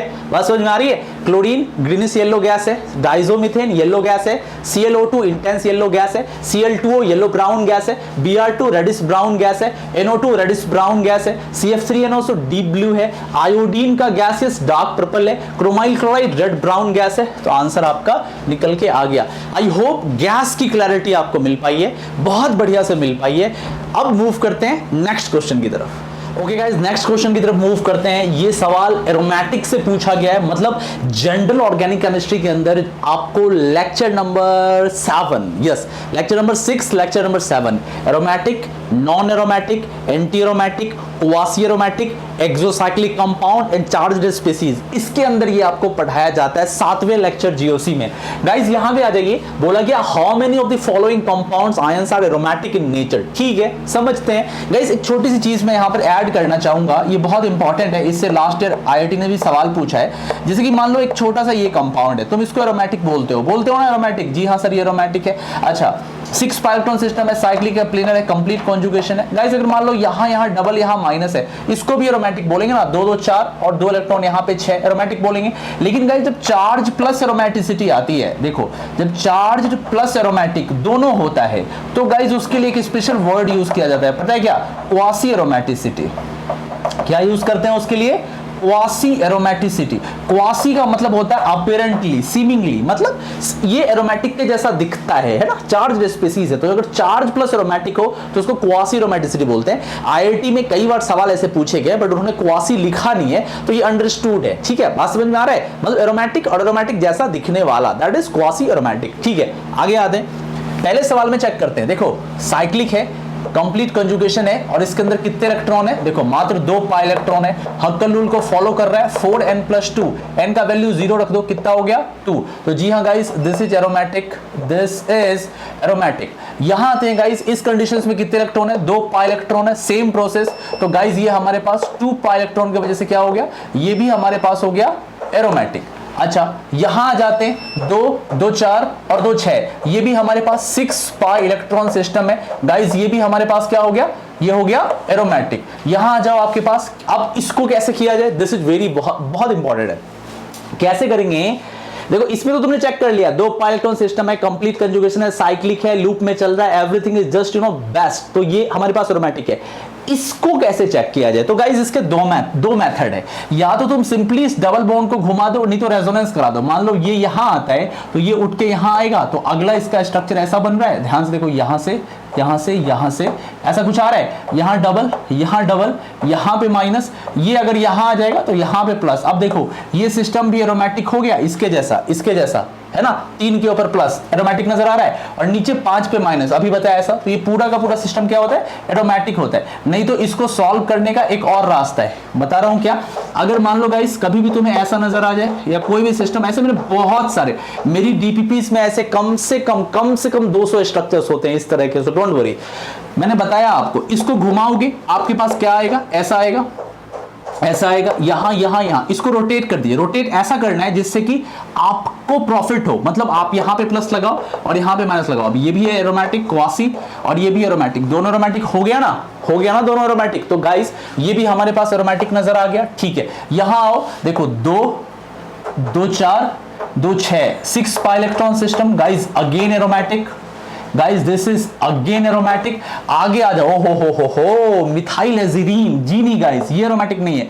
ये देखो 2 2 4 पाई इलेक्ट्रॉन है। तो अगर हक्कल रूल में 4n+2 को मैं अगर बना दूं 4n पाई इलेक्ट्रॉन, तो गाइस ये कैसा हो जाता है, ये हो जाता है एंटी एरोमेटिक। ये है एंटी एरोमेटिक। गाइस देखो बहुत सारे ऐसे सिस्टम है जो कि एंटी एरोमेटिक होते हैं और जो पाए भी जाते हैं -100 पे, -120 पे, जैसे कि ये वाला कंपाउंड -110 डिग्री पर पाया जाता है, -110 डिग्री सी पर, ठीक है। उसी तरीके से बहुत सारे कंपाउंड होते हैं जो नेगेटिव टेंपरेचर पे भी एग्जिस्ट करते हैं, जैसे कि ये कंपाउंड हमारा पेंटालीन है ना, double single double single double single double, इसको बोलते हैं पेंटालीन। गाइस ये -72 डिग्री सी पर एग्जिस्ट करता है। तो बहुत सारे एंटी एरोमेटिक ऐसे होते हैं जो बहुत अनस्टेबल होते हैं, पर फिर भी वो सब जीरो टेम्परेचर पे लाइक करते हैं, मतलब -50 -100 -150 पे वो पाए जाते हैं। कुछ एक कंपाउंड ऐसे होते हैं जो एंटी एरोमेटिक होते हैं और जो एग्जिस्ट ही नहीं करते, उनमें से ये है कौन, ये वाला कंपाउंड, ये वाला कंपाउंड। ये तो हाईली अनस्टेबल है, इतना बड़ा साइज है कि बिल्कुल ये नजदीक आ चुका है डबल बॉन्ड के। This is anti aromatic, this is anti aromatic, उसको थायरीन बोलते हैं। ओहो हो, खूबसूरत सवाल। गाइस अगर इस ब्रिज को हटा दो तो इसमें फ्लैक्सिबिलिटी आ जाएगी, इसमें ना लचकपन आ जाएगी जेलीफिश के जैसी, ये स्लिप्ड करने लगेगा, इस तरीके से फ्लैक्सिबल हो जाएगा। लेकिन गाइस जैसे ही तुम इस पे ऑक्सीजन का ब्रिज लगा देते हो तो ये क्या करता है, फ्लैक्सिबिलिटी को मैनिपुलेट कर देता है, इसको बोलते हैं फ्लैक्सिबिलिटी मैनिपुलेशन। तो ये क्या करेगा, इस पूरे के पूरे सिस्टम को रिजिड कर देगा, मतलब एक प्लेन में रखेगा। अगर तुम इस ब्रिज को हटा दो तो ये गिर जाएगा। जैसे ही ये ब्रिज ऑक्सीजन कर दोगे तो ये पूरा का पूरा इसको क्या करेगा, एक प्लेन में लाके रख देगा। ये सेम प्लेन में है, सेम प्लेन में। तो अब क्या होगा, पूरा लूप में ये करंट जाएगी। तो 2 4 6 8 10 10 इलेक्ट्रॉन सिस्टम, ये क्या हो गया, एरोमेटिक। अगर आप ऑक्सीजन को हटा दीजिए ये सिस्टम नॉन एरोमेटिक हो जाएगा, या ऑक्सीजन की जगह सेलेनियम लगा दीजिए सिस्टम नॉन एरोमेटिक हो जाएगा। ऑक्सीजन लग सकता है, CH2 लग सकता है, नाइट्रोजन लग सकता है, छोटे एटम्स लग सकते हैं, बट बहुत हैवी एटम्स नहीं लग सकते। ओके ग्रेट, आगे बढ़ते हैं। तो ये भी हमारा एरोमेटिक हो गया। यहां आओ, ये एरोमेटिक है, ये एरोमेटिक है, और देखो ये भी एरोमेटिक है, दिख रहा है 2 2 4 2 6 इलेक्ट्रॉन। तो ये एरोमेटिक, ये एरोमेटिक है, इसमें 3 एरोमेटिक रिंग नजर आ रहे हैं, अगेन एरोमेटिक। ओ हो खूबसूरत, एक बहुत ही जबरदस्त है। इसको बोलते हैं पेरीमेट्रिक बॉन्ड, जो पेरीमीटर पे मतलब बाहर बाहर होता है, बाहर बाहर होता है, इसको पेरीमेट्रिक बॉन्ड बोलते हैं। और ऐसे कंपाउंड में क्या करना होता है, आपको सिर्फ चेक करना होता है बस एक चीज, क्या, बाहर वाले पाई बॉन्ड। देखो 2 4 6 8 10 12 14 16 18 टोटल कितने इलेक्ट्रॉन हो गए, 9 पाई बॉन्ड, मतलब 18। अब देखो पूरा का पूरा क्या है, रिजिड स्ट्रक्चर है, पूरा का पूरा रिजिड है। तो पूरा का पूरा क्या है, एक कंप्लीट लूप में रेजोनेंस चल रहा है। ये यहां जाएगा, ये यहां जाएगा, यहां जाएगा, यहां जाएगा, यहां जाएगा, यहां जाएगा, यहां जाएगा, यहां जाएगा, यहां जाएगा। इससे कोई फर्क नहीं पड़ेगा अगर मैं यहां पर डबल बॉन्ड लगा दूं, कोई फर्क नहीं पड़ेगा अगर मैं यहां डबल बॉन्ड लगा दूं। सिर्फ एक ही चीज से फर्क बनता है, पेरीमेट्रिक, बाहर बाहर पेरीमीटर पे कितने हैं। तो ये गाइस 18 पाई इलेक्ट्रॉन है, तो आपके पास हो गया 4 × 4 + 2, ये हो गया आपके पास एरोमेटिक। आगे आ जाओ, ये 2016 JEE एडवांस के इंटीजर टाइप सवाल का एक क्वेश्चन है, वहां पे पूछा गया था एरोमेटिक है कि नहीं। देखो गाइस ये सिस्टम एरोमेटिक दिख रहा है ना, हो गया, इससे कोई फर्क ही नहीं पड़ता इधर क्या है। आपको एरोमेटिक नजर आ गया, जी हाँ ये सिस्टम भी एरोमेटिक है। यहां क्या करेंगे, ये एक्सो बॉन्ड है, ये इस साल आई थिंक इस साल हाँ 2020 में जनवरी वाले अटेम्प्ट में पूछा गया था इसका रिएक्शन एक एसिड के साथ। ये भी वैसा ही है, आप रेजोनेंस करा दो, इसको यहां करा दो, ये घूम जाएगा तो पॉजिटिव चार्ज आ गया ना, इस तरीके से। कैसे आ गया, ये यहां आ गया, O के ऊपर माइनस और यहां पे प्लस। आप चाहते तो इस बॉन्ड को घुमा भी सकते थे, तो यहां O के ऊपर माइनस, इस पे प्लस, ये अगेन एरोमेटिक हो गया। तो कितने एरोमेटिक हो गए, गिनती कर लो, 1 2 3 4 5 6 7 8 9 और 10, टोटल मिला के इसके अंदर 10 एरोमेटिक स्पीसीज है। आप इसको छोड़ सकते हो, आप इसको छोड़ दोगे, अगर गलती करोगे तो इसको छोड़ दोगे, तो आंसर 7 8 6 ऐसे भी आ सकते हैं। आई होप आपका सही हुआ होगा ये एरोमेटिक वाला सवाल, समझ में आया। क्या चेक करना है, cyclic, complete conjugation, planar, हक्कल rule को फॉलो कर रहा हो, काम बन जाएगा। बात समझ में आ गई। मूव करते हैं नेक्स्ट क्वेश्चन की तरफ। ओके गाइस, अगले क्वेश्चन की तरफ मूव करते हैं। बहुत ही प्यारा सा सवाल है, सिंपल सा सवाल है, इंटरमीडिएट से पूछा गया है। लेक्चर नंबर 4 जीओसी का ये सवाल है। रिएक्शन इंटरमीडिएट जब चल रहा होता है 4 में बीओसी के जस्ट बाद, तब ये आपको नजर आता है, ये चीजें बताई जाती है।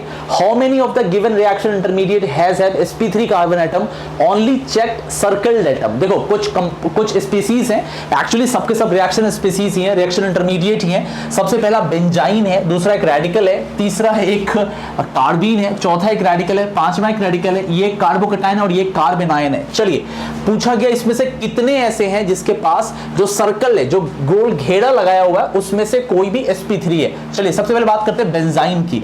आप सबको बिल्कुल बेसिक क्लास 11th में ही बता दिया जाता है कि बेंजाइन में जो ये एडिशनल बॉन्ड है, this is not pi bond, this is pi like bond. ये पाई के जैसा दिखने वाला बॉन्ड है और इसमें से कोई भी कार्बन sp नहीं होता, कोई भी कार्बन sp नहीं होता। ये दोनों के दोनों कार्बन sp2 होते हैं। और जो ओवरलैपिंग होती है ना, ये पैरेलल ऑर्बिटल नहीं होते, ये प्लेन से हटके होते हैं, तो इनके बीच में हल्की सी बड़ी माइल्ड ओवरलैपिंग होती है। इसकी वजह से ये sp नहीं होता। और sp अगर होगा तो रिंग क्या हो जाएगा, फिर फ्रैक्चर्ड हो जाएगा, टूट जाएगा, ये खुलने की कोशिश करेगा इस तरीके से और रिंग टूट जाएगा। इसीलिए गाइस, जो बेंजाइन होता है, नॉर्मल सा बेसिक ऑर्गेनिक केमिस्ट्री का सवाल है, इसमें से सारे के सारे एटम sp2 होते हैं। तो जी हाँ, इसके अंदर तो sp2 नजर आ गया।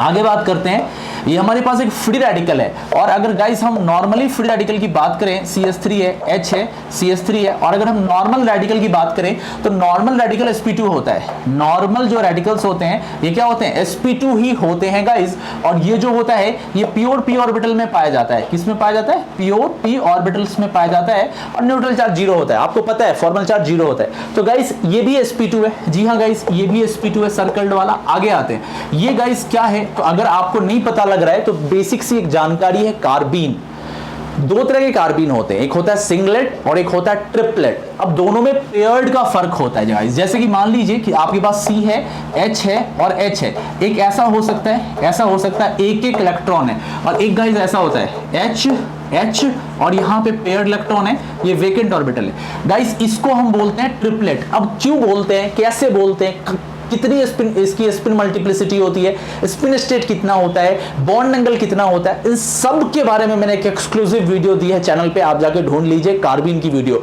आप लिख दीजिएगा कार्बीन IITN एक्सप्लेन्स, आ जाएगा।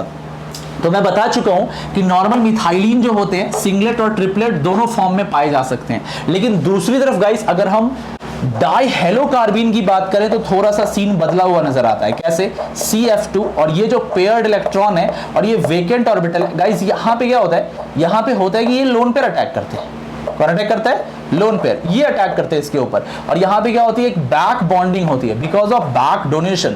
तो गाइज अगर लिखा हुआ नहीं भी होता, अगर सिर्फ ऐसे लिख के CF2 दो डॉट दे दिया जाए, अंडरस्टूड है गाइज। जब कभी भी आपको डाइफ्लोरोकार्बिनाइड, डाइक्लोरोकार्बिनाइड, डाइब्रोमोकार्बिनाइड, ये always and always guys singlet होता है। मैं फिर से बता रहा हूं, ऑलवेज एंड ऑलवेज सिंगलेट होता है और हाइब्रिडाइजेशन इसका sp2 होता है। ठीक है गाइज। अच्छा, अब आगे देखो, आगे आपको एक रेडिकल दिख रहा है, इसको बोलते हैं ब्रिज हेड नॉन बोर्नाइल रेडिकल। बहुत अजीब सा नाम है, इसको बोलते हैं ब्रिज हेड नॉर बोर्नाइल रेडिकल। लोग माइक देखने लग गए होंगे, हेडफोन। हाँ, नॉर बोर्नाइल। तो अब गाइस इसमें क्या होता है, अब तुम बोलोगे सर जी ब्रिज हेड को तो sp2 कर नहीं सकते, अनस्टेबिलिटी आ जाएगी। जी हाँ, इसीलिए गाइस ये sp2 नहीं होता। जी हाँ, ये sp3 होता है, ये sp3 है, sp2 नहीं है, ये sp3 है। तो गाइस अगर आपके पास ऐसा कोई ब्रिज हेड टाइप का रेडिकल आए तो फिर sp2 नहीं रहता, sp3 हो जाता है। अच्छा, CF3 में क्या होता है, सेम फंडा है गाइस। जो CF3 में तो CX3 रेडिकल्स होते हैं ना, ये क्या होते हैं, पिरामिडल होते हैं। ये क्या होते हैं, पिरामिडल। ये एक्चुअली क्या होता है, अगर एक ही प्लेन में रहेगा ना गाइस तो रिपल्शन बहुत ज्यादा होगा। इसमें इसके इलेक्ट्रॉन्स, इसके इलेक्ट्रॉन्स, इसके इलेक्ट्रॉन में बहुत ज्यादा रिपल्शन है, बहुत ज्यादा रिपल्शन है। तो इसीलिए गाइस रिपल्शन को मिनिमाइज करने के लिए ये पिरामिडल हो जाता है। तो गाइस यहाँ पर भी ये sp3 है, तो याद रखना CX3 वाला फॉर्म और ब्रिज हेड फॉर्म दोनों में sp3 होता है। तो ये sp3 है। ये तो नॉर्मल कार्बोकेटाइन है, क्या किया जा सकता है, नॉर्मल कार्बोकेटाइन है, sp2 होगा। और कार्बेनाइन, D मतलब ड्यूटेरियम, हाइड्रोजन का आइसोटोप, ये sp3 है। कितने हो गए sp2, एक sp2, दो sp2, तीन sp2, चार sp2, 4 sp2, टोटल मिला के इसके अंदर 4 sp2 है। सी इज द करेक्ट आंसर। देख लो sp2 sp2 sp2 sp3 sp3 sp2 and sp3, answer आ गया। आंसर कितना हो गया? 4 इज द करेक्ट आंसर। तो गाइस छोटी छोटी बात है, इंपॉर्टेंट बात है। बेंजाइन पे भी मैंने आपको वीडियो दे रखी है, कार्बिन पे भी वीडियो दे रखी है, कार्बोकटाइन पे दे रखी है, कार्बेनाइन पे दे रखी है, फ्री रेडिकल पे दे रखी है। अरे 5 1-1 घंटे के वीडियोस दे रखे हैं इसके ऊपर, जाके चेक करो चैनल पे। मूव करते हैं नेक्स्ट क्वेश्चन की तरफ। ओके गाइस, नेक्स्ट क्वेश्चन की तरफ मूव करते हैं। ध्यान से देखो क्या बोला गया है, compound that does not give reddish brown gas upon heating. आपको हीट करना है और आपको बताना है कि कौन सा कंपाउंड इन 5 में से किसी भी तरह का रेडिश ब्राउन गैस नहीं देगा, किसी भी तरह का dark brown red brown gas नहीं आएगा। बताओ, देख लो 5 ऑप्शन। पहला सीजियम नाइट्रेट है, दूसरा सिल्वर नाइट्रेट है, तीसरा लेड नाइट्रेट है, चौथा लिथियम नाइट्रेट है एंड 5वां मैग्नीशियम नाइट्रेट है। ठीक है गाइस, इसको हीट करते हैं। चलिए हीट करते हैं, देखते हैं क्या होता है। तो गाइस आपको पता है मैं एक एक करके हीट करता जाऊंगा और आपने जो प्रोडक्ट बनाया आप मैच करते जाएंगे। आपको पता है सीजियम नाइट्रेट एक एल्कलाई मेटल का नाइट्रेट है, ये एक एल्कलाई मेटल का नाइट्रेट्स है। और आपको पता है एल्कलाई मेटल के जो नाइट्रेट्स होते हैं बहुत ज्यादा स्टेबल होते हैं। अगर हम बात करें इनके थर्मल स्टेबिलिटी की तो ऑर्डर ऐसा आता है, कैसा आता है? LiNO3, इससे ज्यादा NaNO3, इससे ज्यादा KNO3, इससे ज्यादा RbNO3 और सबसे ज्यादा सीसियम नाइट्रेट का होता है। आपको पता होगा caesium nitrate is the most stable nitrate. तो CsNO3 को अगर आप गर्म करेंगे तो ज्यादा से ज्यादा ये बना लेगा CsNO2 और साथ में आ जाएगा ऑक्सीजन गैस। और oxygen gas reddish brown gas बिल्कुल नहीं होती है। तो पहला ही आंसर निकल आया है। लेकिन गाइस बाकियों में देखते हैं क्या होगा। सिल्वर नाइट्रेट को गर्म करने के बाद पहले ये देता है Ag2O, फिर देता है NO2, फिर देता है O2। और गाइस Ag2O फर्दर टूट जाता है किसमें? Ag में, और ये टूट जाता है ऑक्सीजन में। Okay, that's great, that's great. आगे आ जाओ, lead nitrate. Guys lead nitrate को गर्म करेंगे तो ये आएगा PbO प्लस आएगा गाइस NO2 प्लस आएगा O2। आपने लेड नाइट्रेट का experiment I think class 9th में किया होगा। क्लास 9th के स्कूल लैब में ये करवाते हैं। क्लास 9th का CBSE का करिकुलम है 9th 10th में कि लेड नाइट्रेट को गर्म करके, और एक में लेड आयोडाइड वाला केस। तो रंग और स्मेल और कलर वाले केसेस में लेड नाइट्रेट क्लास 9 10 CBSE का करिकुलम है। तो लेड नाइट्रेट को गर्म करने पे भी NO2 निकल रही है, NO2 brown gas, NO2 brown gas. अब लिथियम नाइट्रेट, अब आप सोच रहे होंगे कि लिथियम नाइट्रेट भी तो एल्कलाई मेटल नाइट्रेट है, तो क्या ये देगा? आंसर है देगा। बच्चे इसी को टिक कर देते हैं, नहीं ये देगा। लिथियम नाइट्रेट में क्या होता है, Li का साइज बहुत छोटा है, this is very tiny ion. और नाइट्रेट क्या है? बहुत ही बल्कि है। नाइट्रेट जो है ये बहुत ही बल्कि है, ये बहुत ही बल्कि है। तो ये गाइस क्या करता है, इसके क्लाउड को पूरी तरीके से डिस्टॉर्ट कर देता है, जिसकी वजह से बहुत ही ज्यादा शेयरिंग कैरेक्टर जनरेट होता है और ये बहुत अनस्टेबल होता है। इसीलिए गाइस ये इजीली टूट जाता है Li2O में प्लस NO2 में प्लस O2 में। ठीक है, और आपको पता है लिथियम और मैग्नीशियम डायगोनल रिलेशनशिप शो करते हैं, और मैग्नीशियम का नहीं टूटेगा, बिल्कुल टूटेगा। ये दे देगा MgO, साथ में दे देगा NO2 और दे देगा O2। तो देखो गाइस यहां पर भी NO2 निकला, यहां पर भी NO2 निकला। गाइस जब भी ब्राउन गैस की बात आए ना तो 3 गैस अपने दिमाग में रखना। एक गैस है NO2, एक गैस है CrO2Cl2 और एक तीसरी गैस है ब्रोमीन गैस। ये तीनों के तीनों ब्राउन कलर की गैस होती है, रेडिश ब्राउन कलर की। तो यहाँ पे तो सबके सब नाइट्रेट ही हैं, तो NO2 गैस ही निकलेगी। तो करेक्ट आंसर होगा A, जिससे गैस नहीं आ रही। B, C, D, E में ये गैस आ रही है। समझ में आया क्या? किसी तरह का डाउट नहीं, क्लैरिटी हो गई होगी, कोई भी डाउट नहीं आ रहा ना। मूव करते हैं नेक्स्ट क्वेश्चन की तरफ। ओके गाइस, नेक्स्ट क्वेश्चन की तरफ मूव करते हैं। फिर से एक सवाल पूछा गया है जनरल ऑर्गेनिक केमिस्ट्री से, GOC का सवाल है, लेक्चर नंबर 9 का सवाल है। ये लेक्चर नंबर 9 या 10 का सवाल है। ठीक है, पूछा गया है which of the following electronic effect is not working in the given compound. ये कंपाउंड गिवन है और बोला गया बताओ इनमें से कौन सा इफेक्ट जो है काम नहीं कर रहा है इसके अंदर। -M, SIR, -H और -I।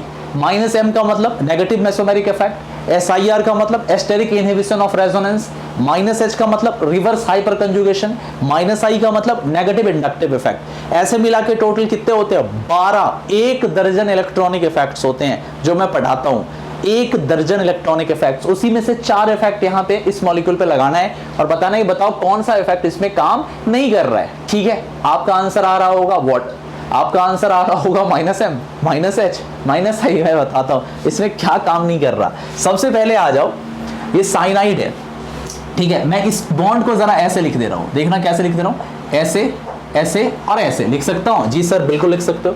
अब गाइस देखो रेजोनेंस तो कर रहा है, ये यहां आएगा, ये यहां आ सकता है, या मान लो ये यहां आएगा, ये यहां आ सकता है, मान लो ये यहां आएगा, ये यहां आ सकता है। तो जी हाँ, बहुत बढ़िया से तीन साइनाइड है और ये तीनों के तीनों साइनाइड क्या शो करते हैं? नेगेटिव मेसोमेरिक इफेक्ट शो करते हैं। तो एकदम सही बात, ये तो शो कर ही रहे हैं। अच्छा अब बात करते हैं, पहले SIR छोड़ देते हैं, SIR पे लास्ट में आएंगे। -H पे बात करते हैं और -I पे। गाइस IIT 2008 का सवाल है, IIT ने पहले भी पूछा है आपसे कि CCl3 क्या शो करता है। तो CCl3 जो होता है गाइस, ये मेटा डायरेक्टर होता है। क्या होता है? ये मेटा डायरेक्टर होता है और इसका मेटा डायरेक्टर -I से नहीं आता, इसका मेटा डायरेक्टर आता है -H से। एक्चुअली होता क्या है, अगर मैं दिखाऊं, इस पे मेरी एक्सक्लूसिव वीडियो है, Cl ये यहां आएगा तो ये Cl हट जाएगा, ठीक है। इससे क्या होता है गाइस? डेफिशिएंसी क्रिएट होती है ऑर्थो एंड पैरा पे। तो गाइस अगर तुम यहां पे चेक करोगे CCl3 लगा के, तो डेल पॉजिटिव यहां आएगा, डेल पॉजिटिव यहां आएगा, डेल पॉजिटिव यहां आएगा, तो मेटा अभी भी सेफ है।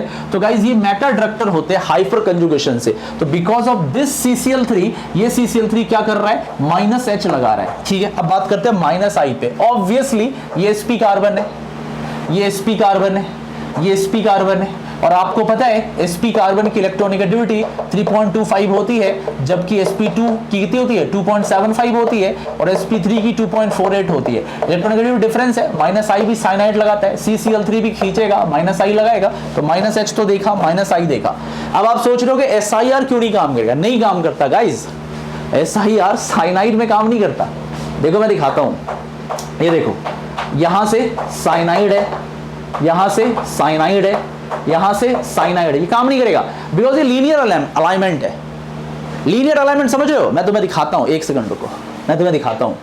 ये देखो, ये मान लो लैपटॉप है, ये लैपटॉप है और मैंने इसके प्लेन से कनेक्ट कर दिया साइनाइड को। अब अगर मैं साइनाइड ऐसे ले जाऊं, साइनाइड ऐसे ले जाऊं, साइनाइड ऐसे ले जाऊं, ये चीज लीनियरिटी रहेगी ना। अरे भाई ये कितना भी घूम ले रहेगा तो लीनियर, सेम चीज। बट ये नाइट्रो में तुम नहीं कर सकते।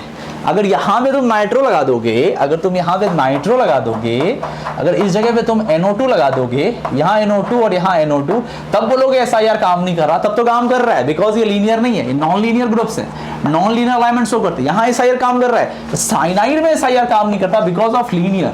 ये लीनियर है, ये लीनियर है, ये लीनियर है, तो कितना भी हिल जाए, कितना भी घूम जाए, रहेगा लीनियर सिस्टम के साथ ही। तो यहां पर SIR काम नहीं कर रहा। Correct answer is SIR। I hope clear कर पाया मैं।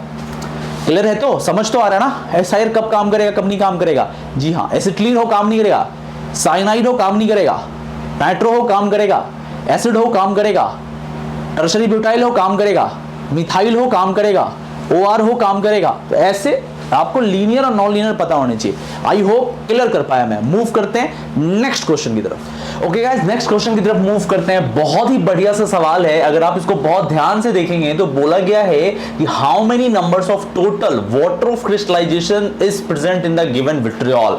गाइस आपने जनरल इनऑर्गेनिक केमिस्ट्री में और साथ ही साथ क्लास 11th में और 10th में भी पढ़ा होगा कुछ विट्रियोल्स को, लेकिन मेन विट्रियोल्स जो होते हैं डिफरेंट सल्फेट्स की हम बात कर रहे हैं, डिफरेंट ट्रांजिशन मेटल के सल्फेट्स की।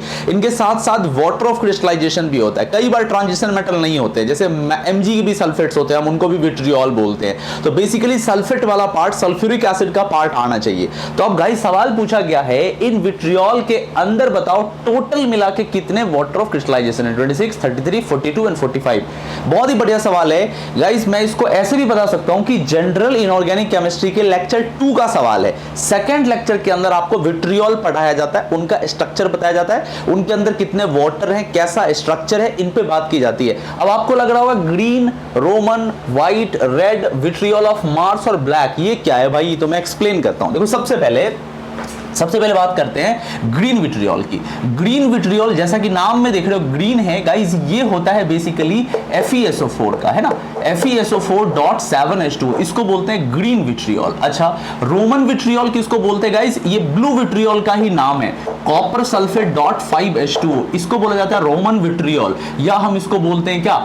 ब्लू विट्रियोल बोलते हैं। व्हाइट विट्रियोल क्या होता है गाइस, ये जिंक का होता है, ZnSO4 होता है, और डॉट हमारे पास क्या होता है, 7H2O होता है गाइस, इसको हम बोलते हैं व्हाइट विट्रियोल। इसके अलावा गाइस रेड विट्रियोल है, रेड विट्रियोल होता है guys cobalt sulphate dot 7H2O, इसको बोलते हैं रेड विट्रियोल, या इसका एक और नाम है रोज विट्रियोल, इसका एक और नाम है रोज विट्रियोल, ठीक है। अच्छा, विट्रियोल ऑफ मार्स क्या होता है, that is very important guys. Vitriol of Mars में Fe2SO4 का होल थ्राइस होता है, लेकिन गाइस चौंकाने वाली बात यह है कि इसमें किसी भी तरह का वाटर ऑफ क्रिस्टलाइजेशन नहीं है, ठीक है, please note it down, dot 0H2O है। अच्छा, ब्लैक विट्रियोल क्या होता है गाइस, तो सबसे पहली चीज यहां पर जो मेटल है ना वो मिक्सचर में है, मतलब ऐसा नहीं है कि ये एक ही मेटल का टोटल है, इसके अंदर कई तरह के मेटल है। देखो Mg इसके अंदर है, इसके अंदर कॉपर है, इसके अंदर मैग्नीज है, इसके अंदर आयरन है, इसके अंदर कोबाल्ट है, और इसके अंदर निकल है। टोटल मिला के 6 मेटल है, और इन 6 मेटल के साथ 7H2O कनेक्टेड है। देखो, magnesium, copper, manganese, iron, cobalt and निकल, इनके साथ गाइस 7H2O कनेक्टेड है। तो टोटल मिला के कितने वाटर हो गए, देखो टोटल मिला के कितने वाटर हो गए, 7 + 5 + 7 + 7 + 0 + 7, तो हो गए 7 7 7 7, कितने हो गए 28, एंड 28 और 5 कितने हो गए आपके पास, टोटल हो गए 33। टोटल मिला के इसके पास 33 वाटर ऑफ क्रिस्टलाइजेशन है। मैं फिर से बताना चाहूंगा, ग्रीन विट्रियोल आयरन सल्फेट वाला विट्रियोल है, रोमन विट्रियोल कॉपर सल्फेट वाला विट्रियोल है, व्हाइट विट्रियोल जिंक सल्फेट वाला है, रेड विट्रियोल कोबाल्ट सल्फेट वाला है, विट्रियोल ऑफ मार्स आपका फेरिक सल्फेट है जिसमें वाटर नहीं होता है, ब्लैक विट्रियोल में टोटल 6 मेटल्स होते हैं, Mg, Cu, Mn, Fe, CO, Ni, 7H2O। तो टोटल मिला के इसके अंदर 33 वाटर ऑफ क्रिस्टलाइजेशन होते हैं। गाइस अलग अलग तरह से सवाल पूछा जा सकता है, इसी में से आपसे पूछ दिया जाएगा, बताओ आइसोमॉर्फस कौन कौन नजर आ रहे हैं। देखो ये आइसोमॉर्फस नजर आ रहा है, ये विट्रियोल आइसोमॉर्फस नहीं है, ये विट्रियोल आइसोमॉर्फस नहीं है। बात समझ में आ रही है, बात तो समझ में आ रही है ना, कि इस तरह के सवाल अगर आते हैं तो हम इसको कैसे सॉल्व करेंगे। तो गाइस जनरल इनऑर्गेनिक केमिस्ट्री का विट्रियोल बेस्ड क्वेश्चन था। आई होप आपको बहुत बढ़िया से समझ में आया होगा, समझ में आया है तो इनको नोट कर लो और फ्यूचर में इसको कभी भी मत भूलना, ठीक है गाइस। मूव करते हैं नेक्स्ट क्वेश्चन की तरफ। ओके गाइस, नेक्स्ट क्वेश्चन की तरफ मूव करते हैं। बहुत ध्यान से देखो, एक सवाल दिया गया है जीओसी से, ये गाइस जनरल ऑर्गेनिक केमिस्ट्री का सवाल है, रिएक्शन मैकेनिज्म के SN1 पे बेस्ड सवाल है। क्या बोला गया है, choose the correct order for ease of giving yellow precipitate when given compounds are treated with silver nitrate solution. 4 compounds given है आपको आयोडो दिख रहा होगा। बोला गया है इसका रिएक्शन जब हम सिल्वर नाइट्रेट के साथ कराएंगे तो बताओ सबसे तेजी के साथ येलो पीपीटी कौन दे देगा और सबसे धीमा येलो पीपीटी कौन देगा। अब गाइस आपको बताने की जरूरत मुझे नहीं लगता है कि होगी कि इनका रिएक्शन जब सिल्वर नाइट्रेट के साथ कराया जाए तो क्या होगा। आपको पता है कि सिल्वर नाइट्रेट के साथ रिएक्शन कैसे होता है, अगर नहीं पता है तो देख लो, आपको समझ में भी आ जाएगा। यहां पे हम सिल्वर नाइट्रेट रख रहे हैं, यहां पर हम AgNO3 रख रहे हैं, ठीक है गाइस। रिएक्शन कौन सी हो रही है, SN1 हो रही है, SN1 हो रही है। क्यों, क्योंकि सिल्वर आयन है और आयोडाइड है, और आपको पता है कार्बोकैटायन भी बहुत स्टेबल है और सिल्वर के प्रेजेंस में SN1 होता है फोर्सफुल। नहीं भी होगा तो ये हैलोजन स्नैचर है, बहुत तेजी के साथ स्नैच करके AgI का पीपीटी दे देगा। तो गाइस पहले वाले केस में किसका फॉर्मेशन होगा, देखो ट्रोपाइलियम आयन का फॉर्मेशन होगा। ये रहा पहला, ये रहा गाइस हमारे पास दूसरा, ये पॉजिटिव चार्ज दूसरा कैटायन, तीसरा हमारे पास रहा, तीसरा रहा ये वाला बेंजाइल कार्बोकैटायन, और चौथा रहा हमारे पास ये एक अजीब सा कार्बोकैटायन। देखो इसमें क्या हो रहा है, यहाँ पे डबल बॉन्ड है, यहाँ डबल बॉन्ड है, यहाँ डबल बॉन्ड है, यहाँ पर पॉजिटिव आ गया और इस जगह पे 3 का रिंग आया, एक 3 का रिंग यहाँ पे और एक 3 का रिंग यहाँ पे। अब गाइस देखो इन सब में क्या हो रहा है, AgI निकल रहा है, इन सब में क्या हो रहा है, AgI बाहर आ रहा है, और AgI का रंग कैसा होता है, डार्क येलो होता है। इसका जो रंग होता है गाइस ये डार्क येलो कलर का होता है। अब डार्क येलो प्रेसिपिटेट आ रहा है। अब बोला गया है कि बताओ सबसे तेजी के साथ किस में आएगा। तो आपको पता है ना, क्या पता है कि रेट ऑफ SN1 जो होती है वो डायरेक्टली प्रोपोर्शनल होती है किसकी, स्टेबिलिटी ऑफ कार्बोकैटायन की। मतलब जिसका कार्बोकैटायन जितना ज्यादा स्टेबल होगा उसमें येलो पीपीटी उतनी तेज आएगी। तो अब जरा खुद चेक करके बताओ सबसे स्टेबल कौन है। सबसे पहले मुझे ये बताओ इसमें आपको एरोमेटिसिटी मतलब क्वासी एरोमेटिक कौन है। देखो 2 2 4 2 6, इसको क्या बोलते हैं, क्वासी एरोमेटिक, मतलब एरोमेटिक विद चार्ज। यहां पर भी 2 इलेक्ट्रॉन है, जी हाँ ये भी है क्वासी एरोमेटिक। यहां पे गाइस कुछ नहीं है, यहां पर एक तरह का एक्सटर्नल रेजोनेंस है, यहां पर एक तरह का एक्सटर्नल रेजोनेंस। एक्सटर्नल रेजोनेंस बोलते हैं जब बाहर का कोई चार्ज एक रेजोनेंस करते हुए सिस्टम में एंट्री लेता है। यहां पे गाइस क्या है, सबसे पहली बात तो यहां पर आपको क्वासी एरोमेटिसिटी दिख रही है, ये एक अंदर में ट्रोपाइलियम है 7 कार्बन का। अच्छा मान लो रेजोनेंस होती है, ये यहां जाता है तो पॉजिटिव चार्ज इस जगह पे आएगा, नहीं आएगा? आएगा ना। अरे देख लो तो, अगर हम इसका रेजोनेंस करते हैं तो डबल यहां पे है, डबल यहां पे है और डबल गाइस इस जगह गया तो पॉजिटिव चार्ज यहां आया और यहां पे 3 की रिंग है, ठीक है। अब गाइस जरा ध्यान से देखना, और ये तो ऐसे ही लगा हुआ है, ये ऐसे ही लगा। अब ध्यान से देखना, एरोमेटिक तो ये पहले से ही था। अब गाइस ये वाला सिस्टम सीपीएम बन गया जिसमें डांसिंग रेजोनेंस हो रहा है, देख रहे हो?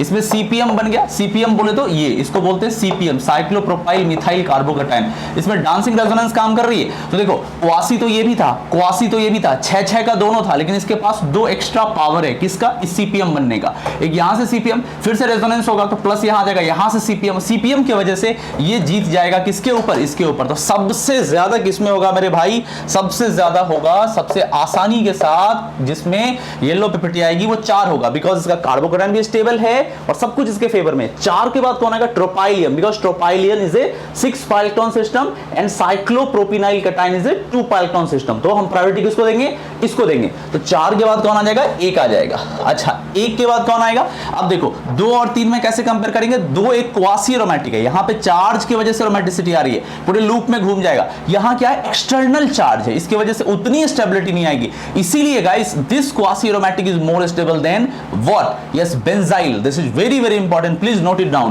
तो 1 देर आ जाएगा 2 और सबसे नीचे आ जाएगा 3। देख लो ऑर्डर क्या हो गया, सबसे पहले आ गया 4, इसके बाद आएगा 1, इसके बाद आएगा 2, इसके बाद 3।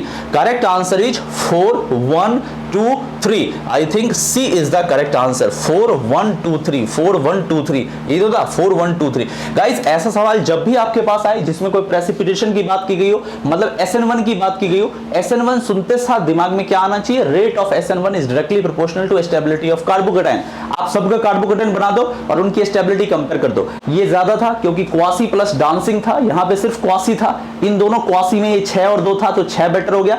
इसमें क्वासी था और नॉर्मल एरोमेटिक था, क्वासी हाई हो गया। तो इस हिसाब से ऑर्डर आ गया 4 1 2 3, 4 1 2 3 से करना। गाइस बहुत ही सिंपल सा GOC2 का सवाल था। आई होप आपका क्लियर हुआ होगा SN1 का कॉन्सेप्ट। कोई डाउट तो नहीं है ना?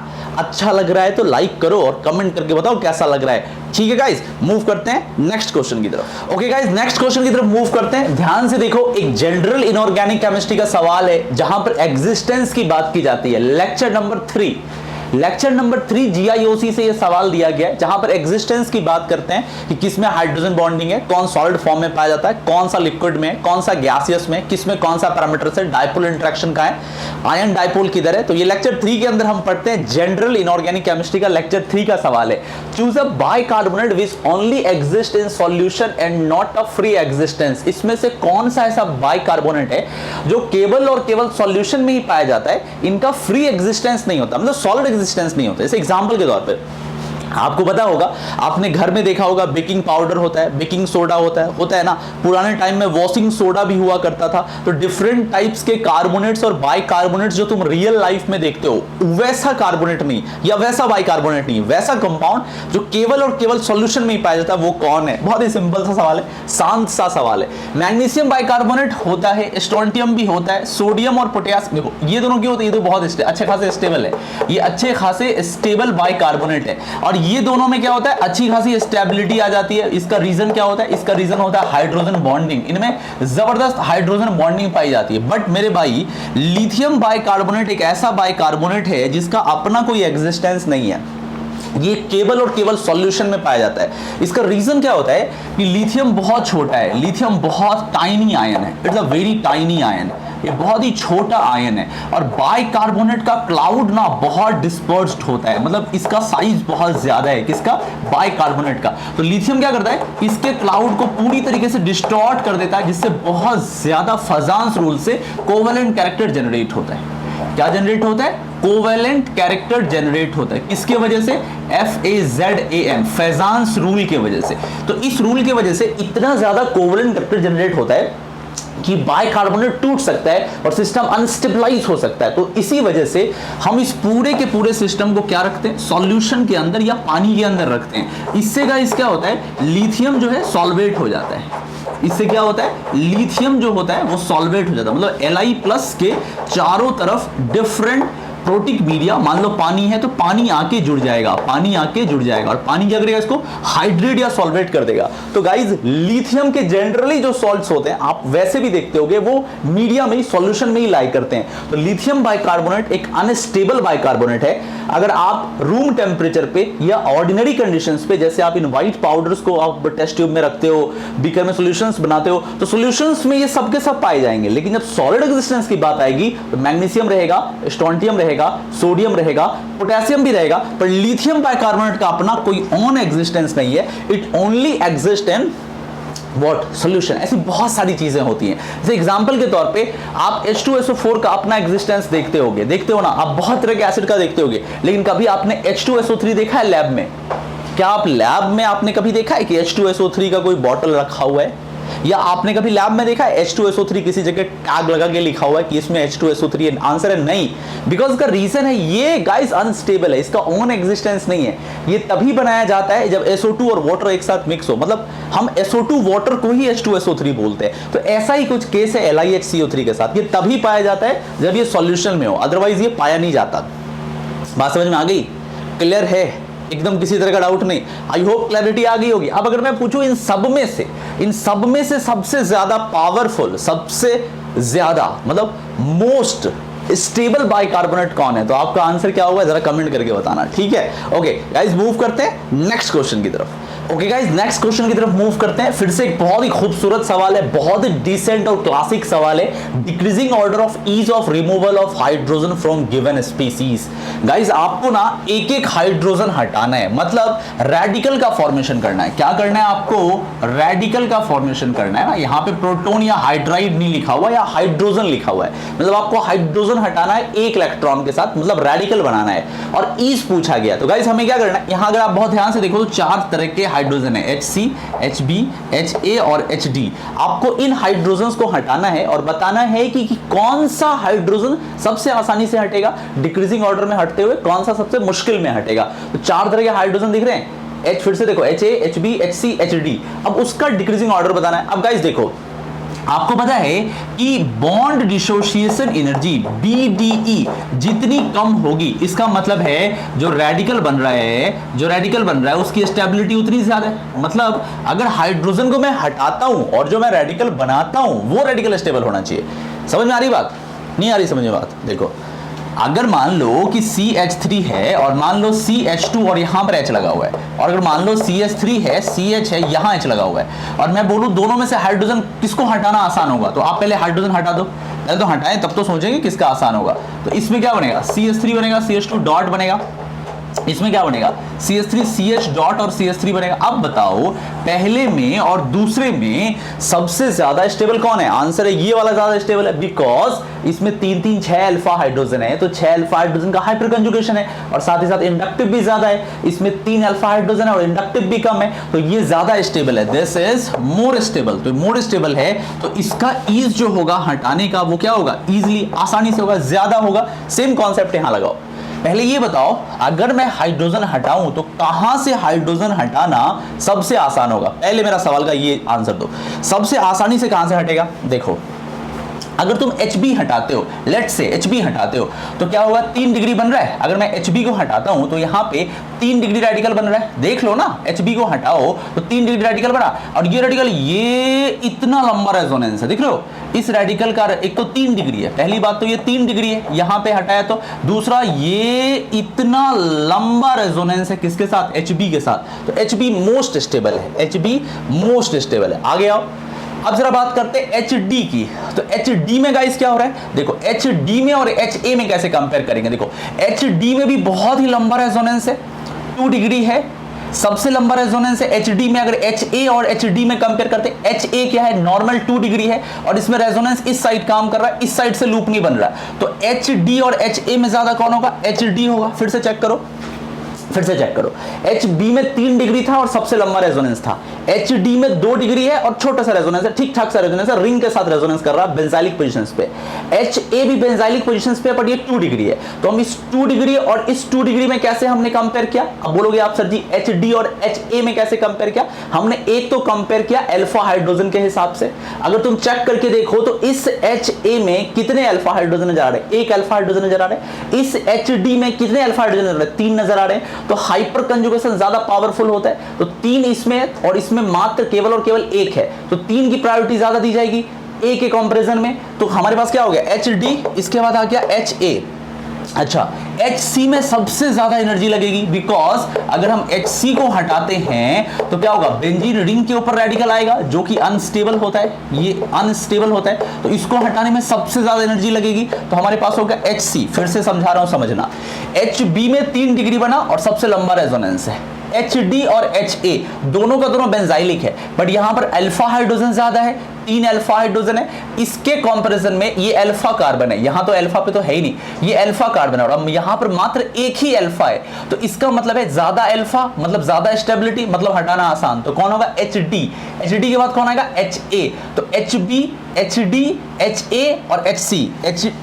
सही लिखा ना? हाँ, HB, HD, HA, HC, ऐसा कोई है क्या? HB, HD, HA और HC। ट्रिकी सवाल था, फंसाने वाला सवाल था। होता है ना छोटा सवाल, समझते हो ना, छोटा और खतरनाक सवाल, ये वैसा ही सवाल है। जो सवाल जितना छोटा होता है, मेरा एक्सपीरियंस है, वो उतना खतरनाक होता है। तो छोटे सवालों से सावधान रहना। देखो इसमें कुछ नहीं था, बस एक स्ट्रक्चर बना दिया और बस खेल गया इस 4 ऑप्शंस पे, और सब कितने क्लोज है। D और B में कांटे की टक्कर है, देख रहे हो? D A में अच्छा खासा टक्कर है, C अनस्टेबल है, और ऑप्शंस भी वैसे ही है। देखो HB, HD और यहाँ पर HD, HB। अब कई बच्चे B टिक कर देंगे जबकि आंसर A होगा, और कई बच्चों को लगने लगेगा कि B ज्यादा है A से, तो ये भी टिक कर सकते हैं। तो गाइस, इसके पोल में मैंने अक्सर देखा बच्चों को गलती करते हुए, गलती मत करना। HB, HD, HA, HC is the correct answer. I hope बढ़िया सवाल हुआ, समझ में आया? तो जब कभी भी ऐसा आए, हाइड्रोजन रिमूवल को रेडिकल बना देना। सेम कॉन्सेप्ट आ सकता है जब 1 मोल डिफ्यूज सनलाइट दे देगा, 1 मोल क्लोरीन के साथ डिफ्यूज सनलाइट दे देगा और बोलेगा प्रोडक्ट क्या है। आई होप क्लियर कर पाया मैं। मूव करते हैं नेक्स्ट क्वेश्चन की तरफ। ओके गाइस, नेक्स्ट क्वेश्चन की तरफ मूव करते हैं। बहुत ध्यान से देखो, एक बहुत ही ट्रिकी और जबरदस्त सवाल है। बोला गया है एक रेड ब्राउन कलर की गैस है जो कि एक येलो सॉल्यूशन देती है KOH के साथ, और ये येलो सॉल्यूशन येलो PPT देता है जब ये लेड एसीटेट के साथ Pb2+ आयन के साथ मिक्स किया जाता है। तो बताओ हाइब्रिडाइजेशन क्या होगा central atom of the gas का? बहुत ही ट्रिकी सवाल है। मैंने आपको पहले भी बताया है, जब कभी भी आपको रेड ब्राउन गैस दिखे तो आपके दिमाग में कौन सी गैसें आती हैं? 3 गैसें आती होगी। पहला गैस है आपके पास NO2, दूसरा गैस है आपके पास क्रोमाइल क्लोराइड, और तीसरा गैस है आपके पास ब्रोमीन वेपर। ये 3 के 3 गैसेस जो होती हैं वो रेड ब्राउन कलर होती हैं। अच्छा, अब इंटरेस्टिंग बात है इनके हाइब्रिडाइजेशन में। पहली बात तो हमें पता करना होगा गैस कौन सी है, फिर पता करना होगा कि जो सेंट्रल एटम है उसका हाइब्रिडेशन क्या है। अगर NO2 है तो क्या है, CrO2Cl2 है तो क्या है, Br2 है तो क्या? बड़ा ट्रिकी सवाल है। तो ट्रिकी सवाल में ट्रिक करते हैं, कुछ देखते हैं कैसे बनता है। देखो गाइस, सबसे पहली चीज, जब आप क्रोमाइल क्लोराइड को NaOH या KOH सॉल्यूशन के अंदर डालते हैं, NaOH लेते हैं या मान लो KOH लेते हैं, तो ये एक येलो सॉल्यूशन देता है। किसका? मान लो यहाँ KOH है तो ये देगा आपको K2CrO4 का एक येलो सॉल्यूशन देगा। याद रखना, कोई PPT नहीं आता, एक येलो सॉल्यूशन आता है because of the presence of CrO4 2- के वजह से। ग्रेट। इसके बाद गाइस बोला गया है yellow PPT with lead acetate. हाँ, दिस इज वेरी इंपॉर्टेंट। अब गाइस जब हम इसमें Pb2+ डालेंगे तो क्या बनेगा? ये बनाएगा PbCrO4, और अब गाइस ये आता है येलो PPT। मतलब गाइस हमें समझ में आ चुका है कि NO2 गैस नहीं होगी, बिकॉज NO2 गैस अगर NaOH या KOH के साथ जाएगी तो ऐसा कुछ होने वाला नहीं है। ब्रोमीन अगर NaOH या KOH के साथ जाएगी ऐसा कुछ होने वाला नहीं है। मात्र क्रोमाइल क्लोराइड ही इस कंडीशन को सेटिस्फाई कर रहा है। लेकिन कहानी में अब ट्विस्ट है, क्रोमाइल क्लोराइड का हाइब्रिडाइजेशन क्या होगा? नो डाउट sp2 तो होगा नहीं, नो हाइब्रिडाइजेशन इज प्रेजेंट नहीं। ये तब होता जब ब्रोमीन होता, Br2 होता, और sp2 तब होता जब NO2 होता। अब बचता है हमारे पास 2, sp3 बचता है और D3S बचता है। बताओ आंसर क्या आया? sp3 गलत, D3S। जी हाँ, अगर आप कुछ बढ़िया बुक पढ़ोगे तो पता चलेगा। देखो कौन कौन सा, जैसा मैं आपको एग्जांपल देता हूं, Cr double bond O Cl Cl। Guys ये CrO2Cl2, इसका हाइब्रिडाइजेशन है D3S। रुको, हुआ नहीं अभी पूरा। Mn double bond O double bond O double bond O minus. Guys इसका भी हाइब्रिडाइजेशन है D3S, ठीक है, और अभी हुआ नहीं। Cr double bond O double bond O minus O Cr double bond O minus. ये है हमारा Cr2O7 डाइक्रोमेट, यहां पर भी सेंट्रल एटम है D3S। गाइज ये 3 केसेस हैं, ये 3 केसेस मेनली आपके सिलेबस में chromyl chloride, permanganate ion KMnO4 और K2Cr2O7 वाला आयन, ये सबका सब D3S है। और इसमें इन्वॉल्वमेंट किसकी है? 3DXY, 3DYZ, 3DZX और 4S। ये 3D और ये एक 4S मिलके आपस में D3S का फॉर्मेशन करते हैं। गाइस बहुत लंबे टाइम तक अभी भी बहुत सारे स्टेट बोर्ड ऐसे हैं जो sp3 पढ़ाते हैं, बहुत सारे स्टेट बोर्ड ऐसे हैं, लेकिन ICSE में, ICS बोर्ड में वो पढ़ाते हैं D3S। IB board, Delhi NCR के बहुत सारे स्कूल है इंटरनेशनल बोर्ड वाले, IB वाले पढ़ाते हैं D3S। बहुत सारे बोर्ड्स जो डिप्लोमा प्रोग्राम कराते हैं बच्चों को, वो पढ़ाते हैं D3S। महाराष्ट्र बोर्ड की किताब में है sp3, गुजरात बोर्ड की किताब में है sp3, हरियाणा बोर्ड में है D3S।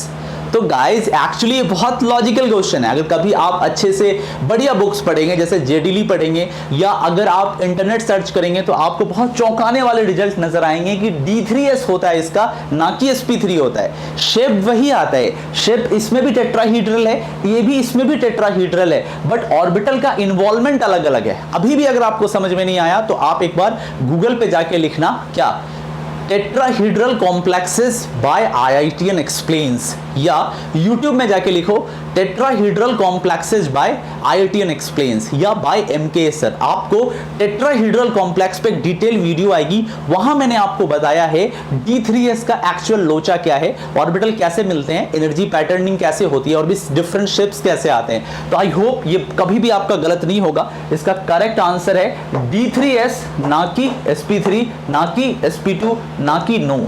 बात समझ में आ गई? क्लियर हुआ? किसी भी तरह का डाउट नहीं, सुपर चार्ज क्वेश्चन था, देख लो स्ट्रक्चर, देख लो क्रोमाइल क्लोराइड, KMnO4 और Cr2O7, ये equation and everything, just everything एकदम क्लियर कर पाया मैं। मूव करते हैं नेक्स्ट क्वेश्चन की तरफ। ओके गाइस, नेक्स्ट क्वेश्चन की तरफ मूव करते हैं। बहुत ध्यान से देखो क्या बोला गया है, decreasing order of basic strength for the given carbon bases are.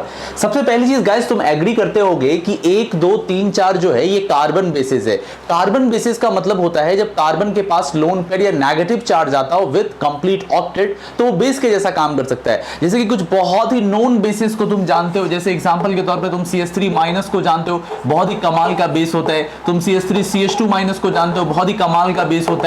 Tertiary butyl कार्बोनाइन को जानते हो, ये सब बहुत ही पावरफुल बेसिस होते हैं, इनको बोला जाता है कार्बन बेसिस। उसी तरीके से गाइस, अगर मान लो नाइट्रोजन के ऊपर माइनस है तो हम इसको अमाइड को क्या बोलेंगे, नाइट्रोजन बेसिस बोलेंगे। ठीक है, बात समझ में आ रही है? जैसे कि मान लीजिए यहां पे और इसके ऊपर माइनस लगा दिया तो हम इसको क्या बोलेंगे, इसको भी बोलेंगे नाइट्रोजन बेसिस। तो गाइस ये 4 कार्बन बेसिस में आपको इनके बेसिक स्ट्रेंथ का डिक्रीजिंग ऑर्डर देना है। ये GOC 1 का क्वेश्चन है, बेसिक स्ट्रेंथ पे। बहुत ही बढ़िया सवाल है गाइस। पहले आप बताइए, आप बेसिक स्ट्रेंथ को कैसे कंपेयर करते हैं? इसके कंपेयर करने के 2 रास्ते होते हैं। पहला क्या होता है कि हम इसके कॉन्जुगेट एसिड को देख ले, मतलब हाइड्रोजन चेक करके देख ले। दूसरा रास्ता मैं आपको बताता हूं, ये थोड़ा आसान है और ये काम करता है मोस्ट ऑफ द टाइम। आप एक काम करें, ये जो नेगेटिव है ना, इसमें चेक करें सबसे अनस्टेबल कौन है। आपको क्या चेक करनी है? आपको चेक करनी है स्टेबिलिटी नहीं, अनस्टेबिलिटी। आपको चेक करनी है अनस्टेबिलिटी। अब देखो, जो जितना ज्यादा अनस्टेबल होगा वो अपने नेगेटिव चार्ज को उतनी आसानी के साथ डोनेट करना चाहेगा। अरे इसी नेगेटिव के कारण तो वो अनस्टेबल हुआ है, तो इस नेगेटिव चार्ज को वो तुरंत चाहेगा हटाना। अब चेक कर लो, इन सब में से सबसे अनस्टेबल कौन सा है। चलिए चेक करते हैं। तो गाइस सबसे पहले हम यहां पे आते हैं। तो यहां पे तुम क्या देख रहे हो, ये नेगेटिव चार्ज अगर इस जगह आएगा तो ये उठ के यहां पे आ जाएगा। तो गाइस इसका अगला RS अगर मैं ड्रॉ करता हूं तो कुछ ऐसा बनेगा क्या? देखो यहां डबल, यहां डबल, यहां से आ गया डबल, यहां पे आ गया नेगेटिव चार्ज। तो ये कैसा हो गया? ये सिस्टम कैसा हो गया, एरोमेटिक नहीं हुआ गया, ये सिस्टम कैसा हो गया, एरोमेटिक हो गया। दिख रहा है 2 2 4 2 6, ये वाला सिस्टम 2 2 4 2 6। अरे इसको एरोमेटिक ही तो बोलते हैं, इसको एरोमेटिक नहीं बोलते क्या, इसको एरोमेटिक ही तो बोलते हैं। तो नेगेटिव चार्ज ये बहुत स्टेबल है, this is very stable because ये क्वासी एरोमेटिक या एरोमेटिक हो गया, ठीक है। इसके बाद चेक करो ये नेगेटिव चार्ज, ये रेजोनेंस करके इधर भी जा सकता है, ये रेजोनेंस करके इधर भी जा सकता है। यहां पर sp3 है तो इसको एरोमेटिक नहीं बोलेंगे, ये क्या हो गया, non aromatic, this is non aromatic, ठीक है गाइस। इधर आ जाओ, यहां पे नेगेटिव चार्ज है, यहां पे नेगेटिव चार्ज है, तो यहां पे बहुत जबरदस्त इंडक्टिव नजर आ रहा है, देख लो कितना जबरदस्त इंडक्टिव है। तो ये मोस्ट अनस्टेबल हो गया, दिस इज मोस्ट अनस्टेबल। अच्छा इधर आ जाओ, यहां से भी इंडक्टिव है, यहां से भी इंडक्टिव है, तो ये नेगेटिव को क्या कर रहा है, अनस्टेबल कर रहा है, दिस इज ऑल्सो अनस्टेबल। तो अब गाइस मैंने क्या बोला आपको, अनस्टेबिलिटी का ऑर्डर लिखो। पहली बार तुम सुन रहे हो स्टेबिलिटी नहीं, अनस्टेबिलिटी का ऑर्डर। तो सबसे अनस्टेबल कौन है, 2 सबसे अनस्टेबल है, इसके बाद कौन अनस्टेबल है, 4 अनस्टेबल है, इसके बाद कौन है 3, और सबसे कम अनस्टेबल कौन है, जी हाँ 1। गाइस मैं यहां लिख दे रहा हूं, ये अनस्टेबिलिटी का ऑर्डर है। ये किसका ऑर्डर है, अनस्टेबिलिटी का ऑर्डर है। बात समझ में आ रही, स्टेबिलिटी का ऑर्डर क्या होगा, 1 3 4 और 2, ये होगा किसका ऑर्डर, स्टेबिलिटी का ऑर्डर। लेकिन याद रखो जो स्टेबल हो गया, जैसे ये बहुत स्टेबल हो गया, तो क्या ये अपना नेगेटिव देना चाहेगा, नहीं, ये तो लूप में घुमा लेगा, ये तो नेगेटिव डोनेट ही नहीं करेगा। तो सबसे आसानी से डोनेट कौन करेगा, 2, इसके बाद 4, इसके बाद 3, इसके बाद 1। करेक्ट आंसर क्या हो गया, 2 4 3 1, B is the correct answer. तो गाइस जब कभी भी, मैं फिर से रिपीट कर रहा हूं, जब कभी भी कार्बन बेसिस की बात आए या नाइट्रोजन बेसिस की बात आए या ऑक्सीजन बेसिस की बात आए, आपको क्या चेक करना है, नेगेटिव चार्ज या लोन पेयर वो कितनी आसानी के साथ डोनेट कर देगा। यहां पे सबसे आसानी के साथ 2 डोनेट कर पा रहा था बिकॉज ये सबसे अनस्टेबल था, और सबसे दिक्कत से डोनेट कौन करेगा, 1, बिकॉज ये रेजोनेंस में लेते हुए एरोमेटिक बन गया। आई होप बेस का कॉन्सेप्ट समझ में बहुत बढ़िया से आया, कोई डाउट तो नहीं है ना, समझ में आ रहा है ना, ये बहुत बढ़िया से जीओसी और जीआईओसी।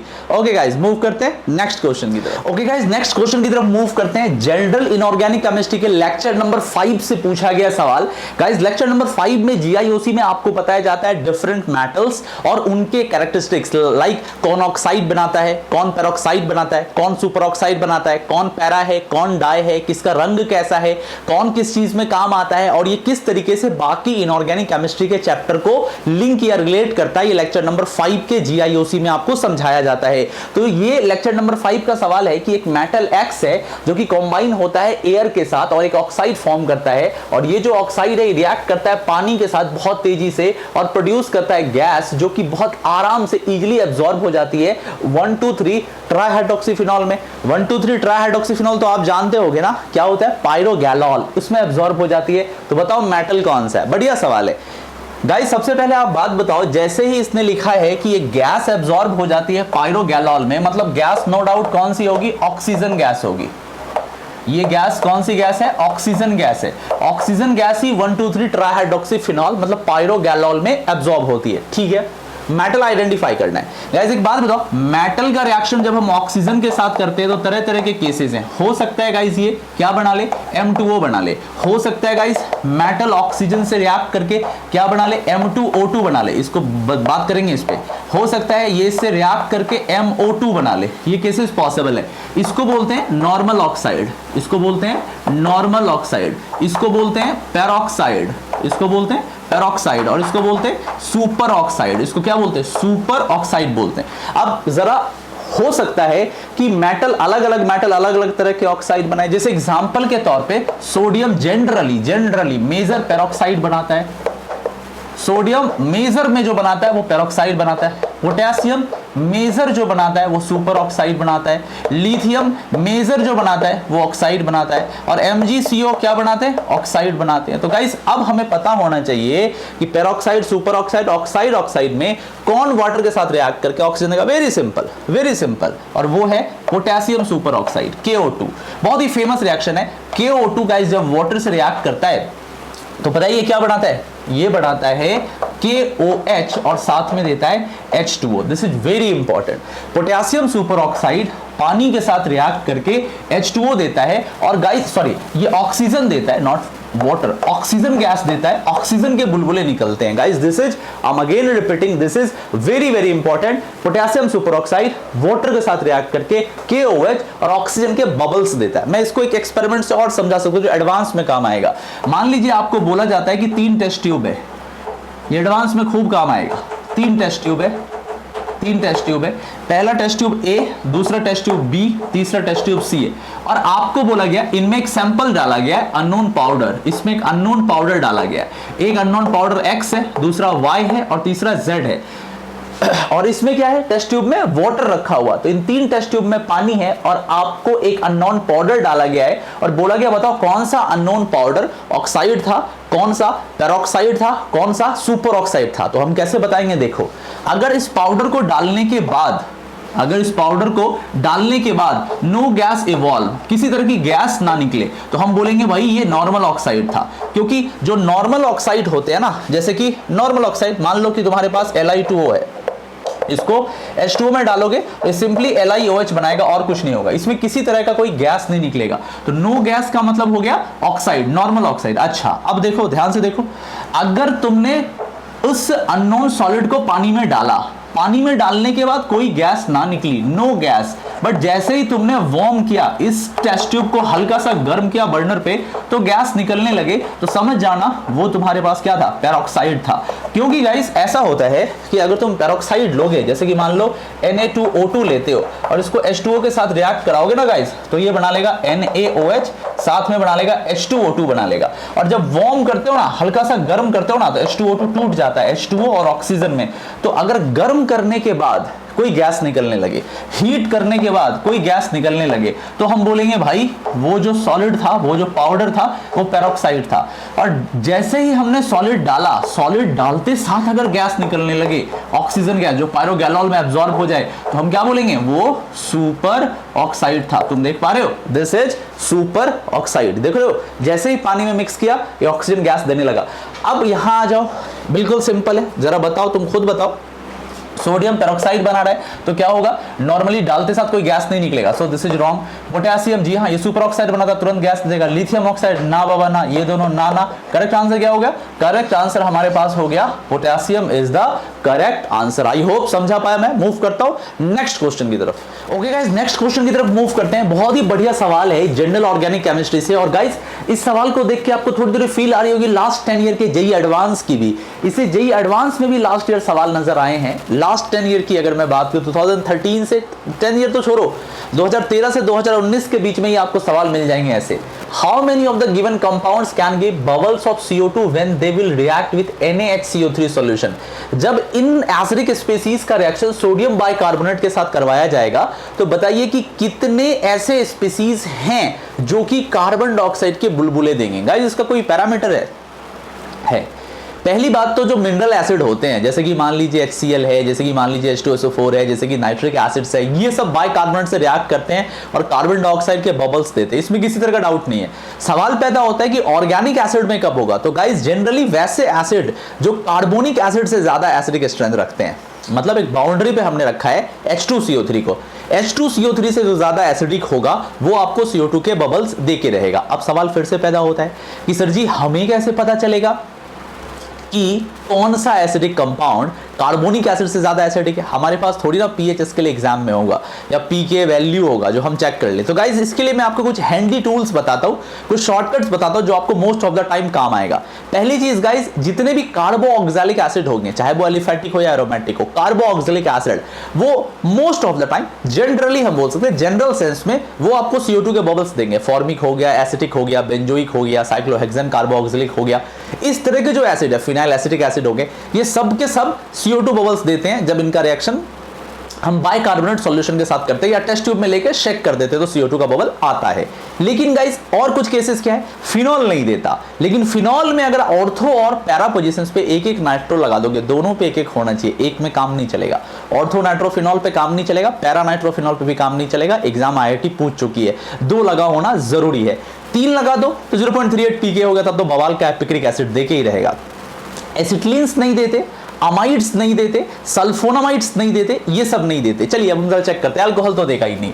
अब यहां आ जाओ, सबसे पहला केस है क्या हमारे पास है? साइक्लोहेक्सेन कार्बोऑक्सिलिक एसिड, हमारे पास है साइक्लोहेक्सेन कार्बोऑक्सिलिक एसिड। क्या ये देगा? आंसर है यस, ये देगा। आगे आ जाओ, यहां पर भी एसिडिक हाइड्रोजन है, बट ये ओवरऑल क्या है? एक एल्काइन है, और एल्काइन कभी भी इस टेस्ट को परफॉर्म नहीं करते हैं बिकॉज इनका जो पीके वैल्यू होता है 40 के ऊपर तक होता है, तो ये बिल्कुल बढ़िया नहीं है। This is not really very good, तो इसको छोड़ दो, अच्छा नहीं है। ये 30 से 40 के बीच में लाई करते हैं, बहुत जबरदस्त इलेक्ट्रॉन विड्रॉइंग ग्रुप लगा दोगे तो ये 20-25 तक भी आ सकते हैं। So it's not a good idea to use acetylene. जी हाँ, 2 नाइट्रो लगा हुआ है, परफेक्ट, ये काम करेगा, बिल्कुल काम करेगा, यस डन, ये काम करेगा। 2 नाइट्रो है, बिल्कुल काम करेगा। फिनॉल अभी बताया, फिनॉल इतने एसिडिक नहीं होते हैं, इनका पीके वैल्यू 9.8 या 10 होता है, तो बढ़िया नहीं है, छोड़ दो इसको। पिक्रिक एसिड, ये बवाल का एसिड है, 0.38 पीके वैल्यू है, कमाल का एसिड है, ये तो देके ही रहेगा पिक्रिक एसिड। फॉर्मिक एसिड, जी हाँ अभी मैंने बताया कार्बोऑक्सिलिक एसिड देते हैं, जी हाँ ये भी देके रहेगा फॉर्मिक एसिड। आगे आ जाओ, आगे आपके पास है एसिटामाइड। मैंने क्या बोला अभी? अमाइड्स या सल्फोनामाइड नो डाउट एसिडिक होते हैं, पर यार ये इतने भी एसिडिक नहीं होते हैं कि सोडियम बाइकार्बोनेट से रिएक्ट कर ले और CO2 बबल्स दे दे, तो अमाइड फेल हो जाता है इस टेस्ट में। वेरी गुड गाइस, इसको बोलते हैं हेक्सारिक एसिड। इसको क्या बोलते हैं? हेक्सारिक एसिड, हेक्सारिक एसिड। अब गाइस ये वैसा ही एसिड है जैसा ये है ना, ये एसिड, इसको क्या बोलते हैं? स्क्वायरिक एसिड, इसको बोलते हैं स्क्वायरिक एसिड, और इसको क्या बोलते हैं? पेंटारिक एसिड, पेंटारिक एसिड। अब गाइस इन एसिड्स की खास बात क्या होती है कि ये एरोमेटिक होते हैं। जी हाँ, ये भी एरोमेटिक है, ये भी एरोमेटिक है, और गाइस ये भी एरोमेटिक है, तीनों के तीनों एरोमेटिक है। ठीक है गाइस, अब फर्क इतना है कि ये एरोमेटिक के साथ साथ, मैं दिखा रहा हूं, ये एरोमेटिक के साथ साथ 1 2 3 4 5 6 ऑक्सीजन पे रेजोनेटिंग स्ट्रक्चर में माइनस चार्ज ले आएगा। अगर तुम इन हाइड्रोजन को हटाओगे और इसका रेजोनेटिंग स्ट्रक्चर बढ़ाओगे, मैं इसको कई बार तुम्हें पहले भी बता चुका हूं अपने YouTube चैनल पे वीडियोस में कि O माइनस ऐसे करके अगर हो, तुम अगर इसका RS चलाओगे, मान लो ये यहाँ आता है तो ये यहाँ के यहाँ चला जाएगा, ऐसे करके इसके 6 रेजोनेटिंग स्ट्रक्चर बन जाएंगे। चेक करके देख लेना आराम से।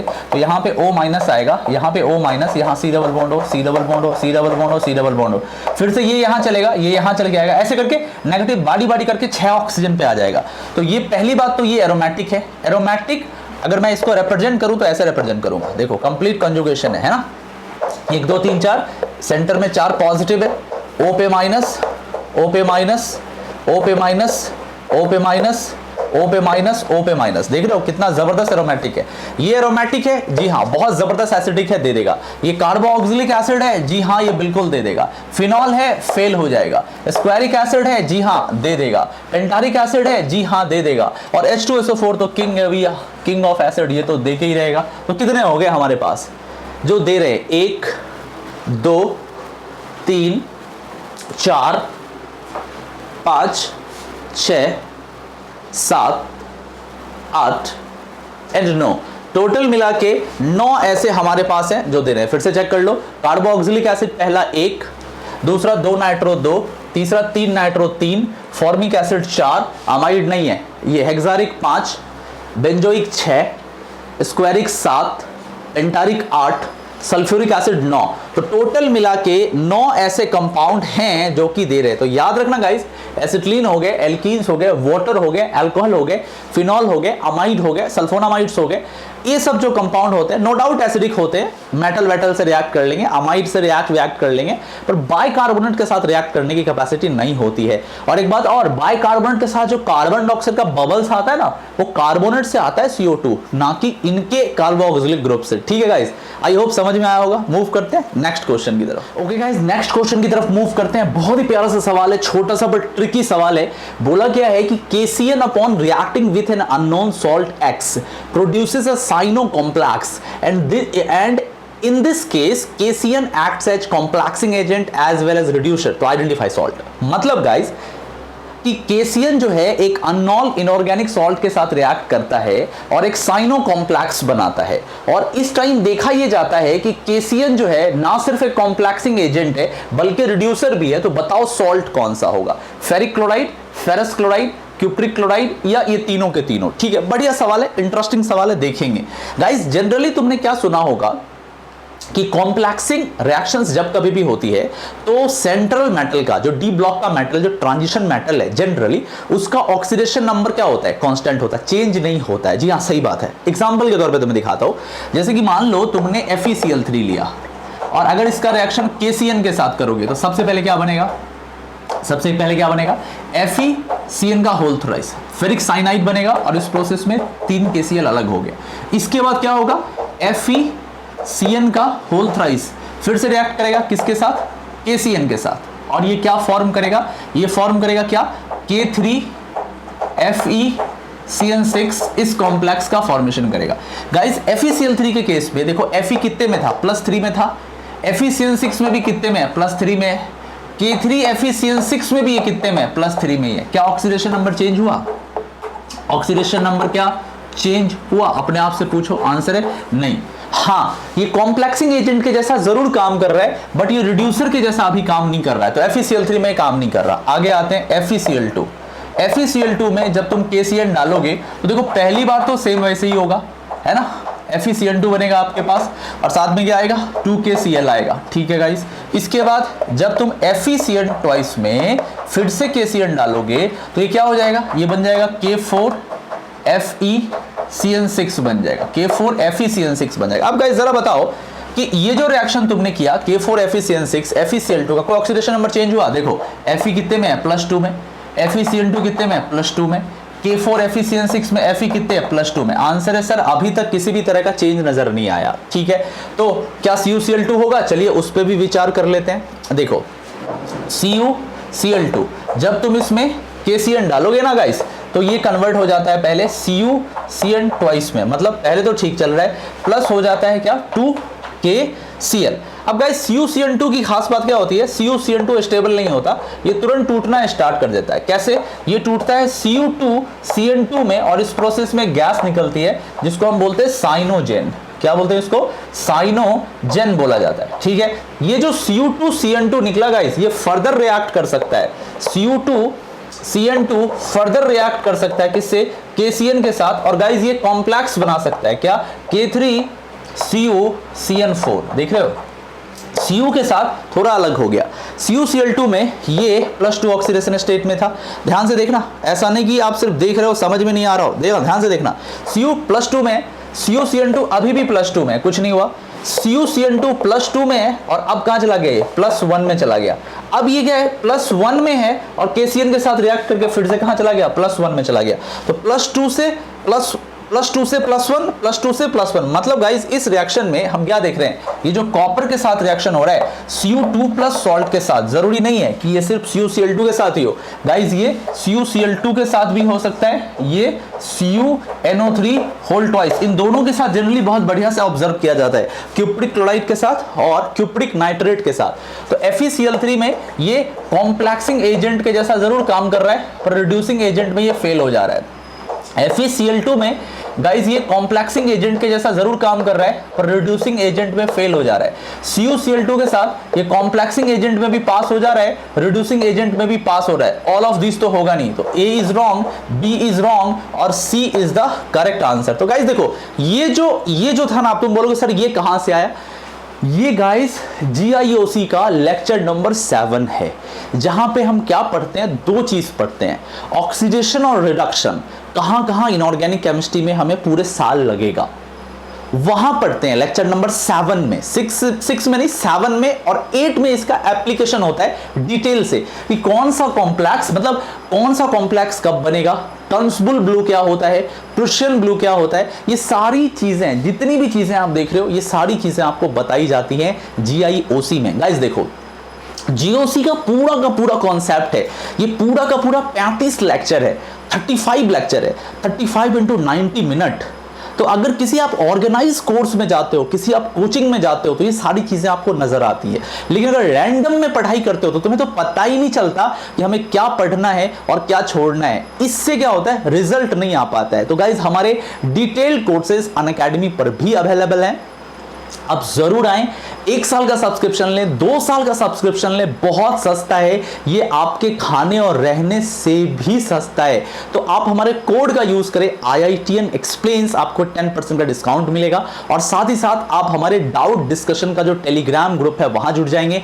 अपडेट सेक्शन जो वेबसाइट का होगा वहां आपको DPPs मिलेगा, डाउट क्लियरिंग सेशंस लगाए जाएंगे, मॉक टेस्ट होंगे, क्विजेस होंगे, टेस्ट होंगे और ये सारी चीजें होंगी। गाइस अगर आपको पसंद आया है ये वीडियो तो जरूर लाइक करना और कमेंट करके बताना ये वीडियो आपको कैसा लगा और हमारा एफर्ट आपको कितना पसंद आया। ठीक है गाइस, मिलते हैं फिर अगले लेक्चर में बहुत जल्दी। तो GOC और GIOC की सेशन यहीं पे खत्म करते हैं, तब तक के लिए take care, bye bye and have a nice day.